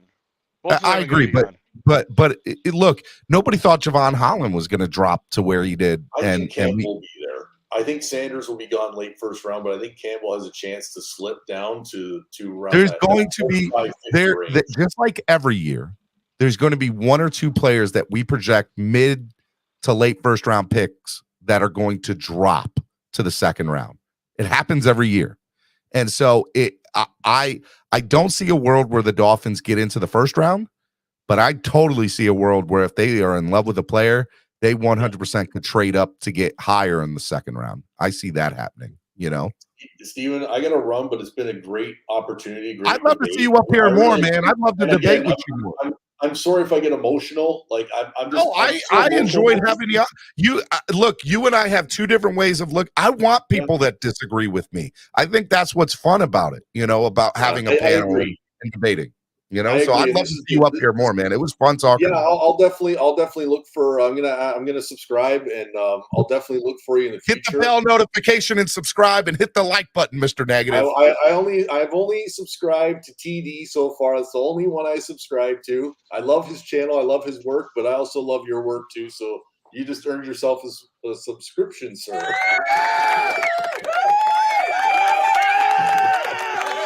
Love it. Let's go. Keep up the good work, bud. Love it, brother. I appreciate it, man. Be good. Take care. All right. I got Caslin and Robert. You guys get to do final thoughts of the day. Caslin, I'll start with you, man. Final thought of the day, Caslin. Just a good conversation today. We talked. It was a great conversation. This was one of the better episodes, man. It was fun today. Talked about a lot of different things. Everybody gave up, their opinions on things. Some a little bit more negative than positive, but like I said, it is what it is with this franchise. I watched 30 years of this franchise be one of the best, if not, so it was always a winning franchise, and over the last 20 years plus, it's been the opposite. So we went from, a winning franchise overall to a mediocre one now, and it's horrible. It's most of us older Dolphins fans, we're sick and tired of it. It's just that's why we lost. That's why we have so little hope and so little faith in this team, because we just see all the negatives that they've done over the years. Like Mr. Negative just said, I agree with him. Dave Wadstad and Nick Saban were the two downfalls big time of this franchise. Since those two, it's been downhill ever since. And it's crazy. Well, I hope that you eventually start seeing my way and start getting on the hopeful bit. I hope you see my way that it'll start looking better for you. But I appreciate you coming on today, Kaz. I love having you on. You're the man, brother. I have no hope for. How we going? Have a good one, man. All right. Hey, I got Pete's takes up here. Pete, I'll let you get in. Steven, thank you for having me up. Can you hear me? I can, buddy. You get a final thought of the day. Shout out to everybody that was up here. I loved everybody. Y'all had a good time. I just wanted to say this because you guys actually made me think of this right now. Think about how Greer is such on the hot seat. It is almost about to erupt like a volcano. This is all I hear from the Dolphin fans. We need this free agent. We need that free agent. We need this free agent. And we need that guy. We need so many free agents. But I thought we had where are our draft picks that are developing? Where is Brandon Jones? Where is the other guy we drafted, the linebacker? We're about to lose Jerome Baker, Steven. He is a cap casualty.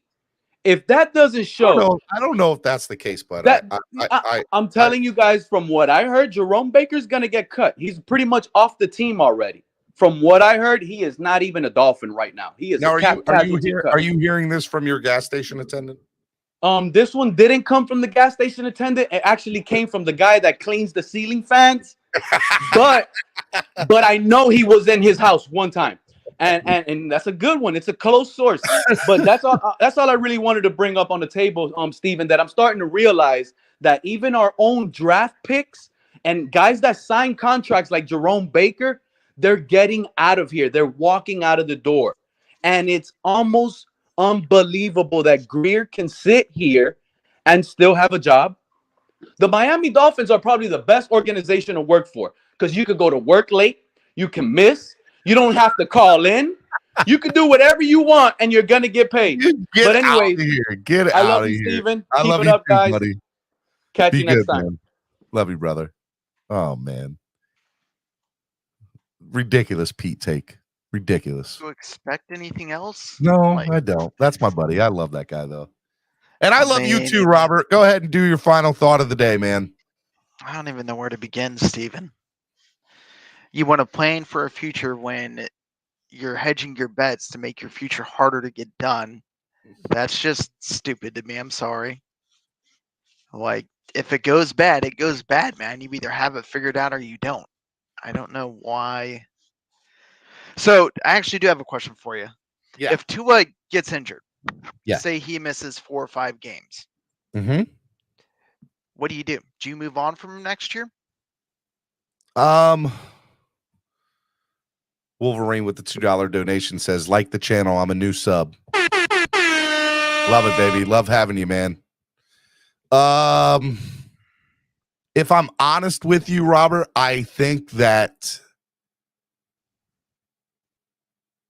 the Dolphins and Tua's relationship will be contingent upon Tua playing and winning some playoff games. Forget how many games he misses. If Tua plays and wins some playoff games, he will get an extension with the team. I get it.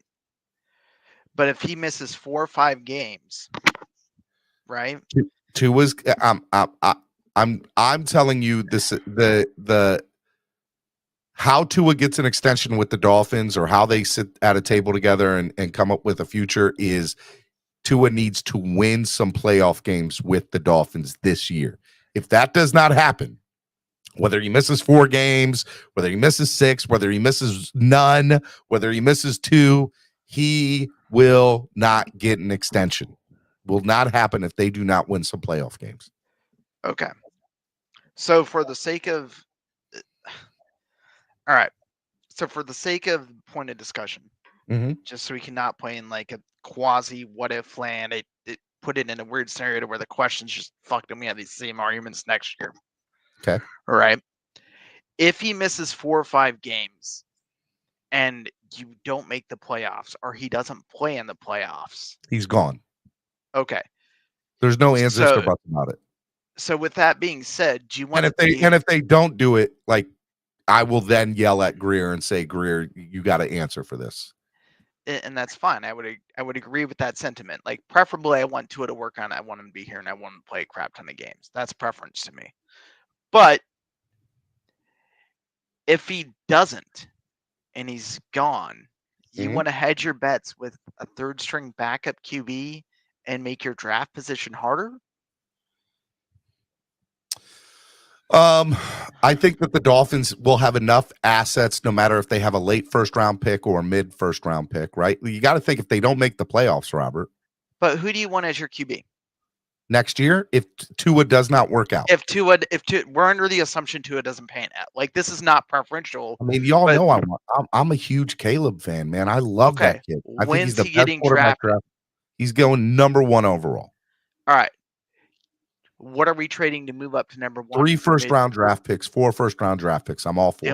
Didn't we try that shit with Burrow and we got told to go fuck ourselves? Well, I mean, you never know who's going to have the first pick overall next year.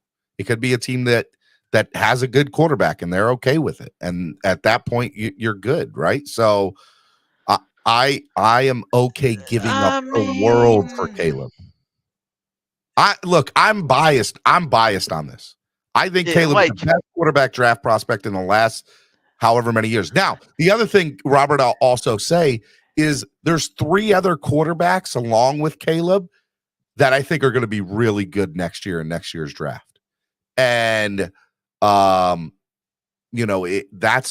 where I see it coming to, like, it's not going to be that Caleb's the only person there available. We'll be able to get into the top 10, maybe even the top 5, depending on where we finish, if your assumption proves out to be true. But if it doesn't, we're going to be a late round pick anyway because we made the playoffs and won a couple playoff games, and boom, we're my good. preference is Tua works out. Yeah, dude. Every Dolphins fan should number 1 option. The number 1 thing every Dolphins fan should be rooting for, whether you hate Tua or like Tua, you should be rooting for Tua to succeed. You should be rooting for Tua to be healthy for the full year. You should be rooting for Tua to win some playoff games. You should be rooting for that. Yeah. Every Dolphins fan should have that. Yeah. So like, I don't see a need to sit there and go pay for a backup QB because they're in a long-term solution. And I did so in my opinion, and this is where we disagree. I believe that they need to because they have a team that is really good now and only going to get better. And so if that's the case, the insurance policy is somebody like Jimmy Garoppolo, right? Does he win you a Super Bowl? I mean, he's brought the 49ers to it. He couldn't make the throws or reads to win in the game when he needed to. He brought the 49ers to it. And he never like, and you can argue he never had the weapons there that he had here. Now, I mean, he had Debo, whatever, but no, he has a way better defense than the Dolphins are close to having right now. Yeah, and but we don't know we don't know what they're going to be, next year. You're talking going from like 24 5 to like 5. Like, come on. I think they're going to be top 10. I think they're going to be top 10. Right, but that's still a significant difference. Top 5 versus top 10. You are 100% correct. I'm not denying that, but even top 10 is going to make a significant difference in football games next year. So my point of argument with you on that is even when Garoppolo had a amazing D, like a truly amazing D, but Robert, and a great run game. Robert, there's only so many quarterbacks in the last 10 years to win Super Bowls. Patrick Mahomes, right. Tom Brady, Russell Wilson, Peyton Manning. Am I missing? I know I'm missing one or two more, but that's it. Aaron Rodgers. Did Aaron Rodgers win in the last 10 years? I don't know if it's in the last 10 years. I don't know if Manning. If he did, it was right at 9 or 10. 8, 9, or 10. Like, so I get it, but I'm not for paying for something to hedge my bets for something that's a what if, hurts me in the long run, and doesn't actually move things forward for the franchise. Either two, it works out and we get there. So here's the reality of the Dolphins. That the thing we both agree that Tua is going to be the guy here next year. I will tell you what I said a few weeks ago. Okay, the Dolphins number one, and I will go in order. Dolphins best options to win in 2023. You ready, Robert? Mm-hmm.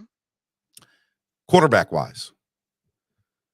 Number one best option for the Dolphins to win next year is getting Tom Brady to come out of retirement and letting him be the starter here next year. People are going to hate me for that. They're going to disagree. He had a really good he still had a really good year last year with how bad that Tampa Bay team was hurt.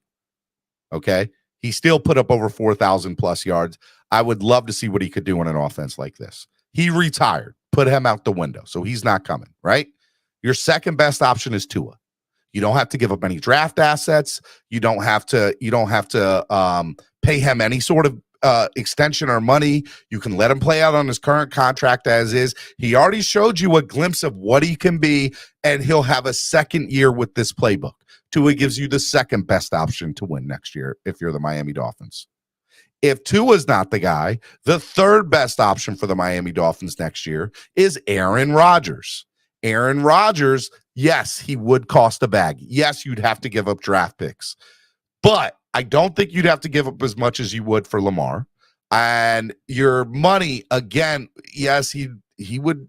He said he might take a play cut to come play somewhere in like Miami, but you'd have to play him. I wouldn't be mad if the Dolphins did it. Depending on what it was, I would not be upset if the Dolphins pulled off a trade for somebody like that, right? It's not, by the way, and my 2 to 3 is big. Like, I still think Tua is by far the better option than Aaron Rodgers is because of everything totaling. I'm not saying Tua's better than Rodgers. I'm just saying Tua gives us the best chance to win, move forward, and helps save our future. And the fourth best option for the Miami Dolphins next year is Jimmy Garoppolo. And Jimmy Garoppolo would be the backup to Tua. And you're able to move that fourth option to your second option. And so for me, that's what it is. I don't even put Lamar in the top 4. Because I love now let me say this. So Luke, Flipside Fishing sent me this. Okay. And I at least want to say it because it holds merit here. Okay. So this is from Warren Sharp on Twitter. He says, Here, actually, let me I'll share it on the screen so that way you guys can see it. Hopefully you guys, and I'll make it bigger for you guys. He goes, okay, let's see. So Kyler Murray got paid $230 million with $189 guaranteed after proving nothing and going 22 and 23 and 1 as a starter. Aaron Rodgers got $50 million a year and $150 guaranteed at 38 years old. Deshaun Watson got $230 million guaranteed after 20 lawsuits were filed against him for sexual misconduct and sat out a full season. And you're telling me that there are a half dozen teams, most of which have been terrible for years, posted terrible records last year, had a cycle of 2 or 3 quarterbacks because they have no elite options and have no franchise quarterback on the roster, can decide in less than an hour that they don't want a 26-year-old quarterback in his prime who won MVP, whose team spent the number one least on offense of any team in the NFL the last 4 years, whose team gave up the second cheapest wide receiving core to work with, whose running backs rooms were decimated by injury 2 straight years, who had to do virtually everything for his team to will them to win, whose record is 46 and 19 as a starter, who still took his team in the toughest conference in football to the number 3 seed last year, to the number 3 seed the year before. By the way, 8-4 before the injury, 8-3 before the injury.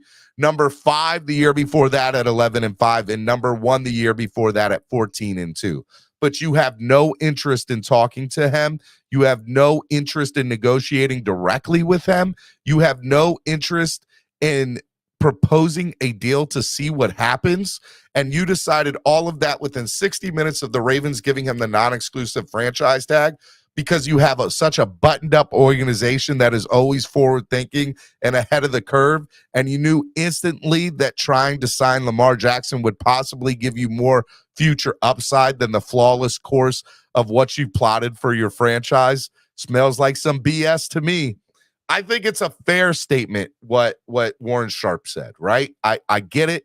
I understand it. But in my opinion, and this is just my opinion, he's even with all of that, he still hasn't, I think he's won 1 playoff game in that time. And he still has been hurt more than 2 of the last 2 years. So with that being said, I don't know if the risk equals the reward.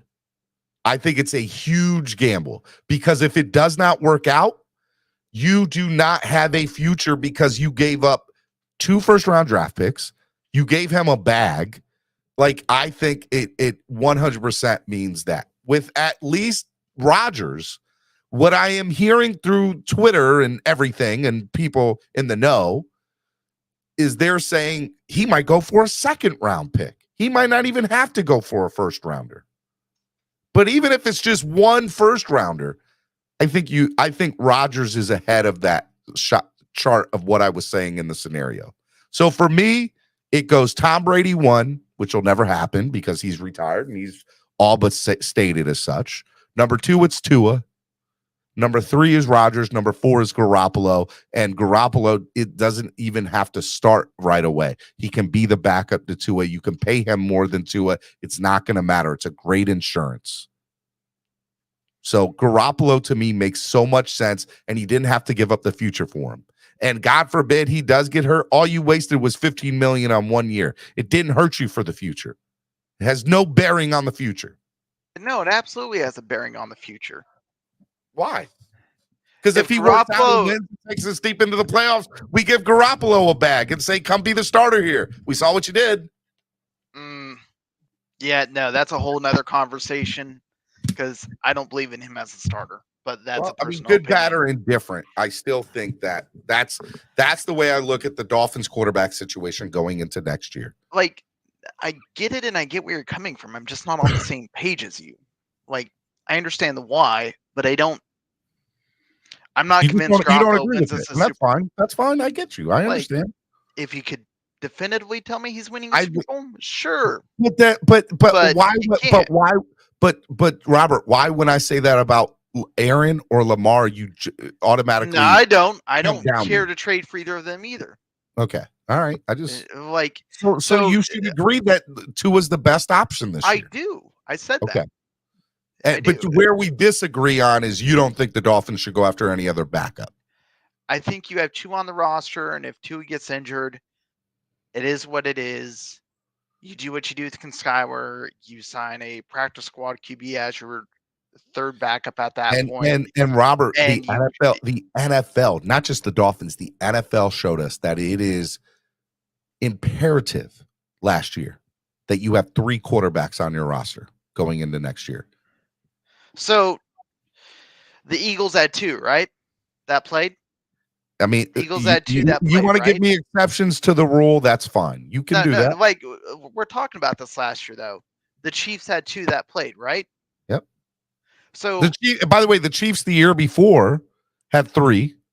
Did all 3 play? Yep, Matt Moore, Chad Henne, and Mahomes.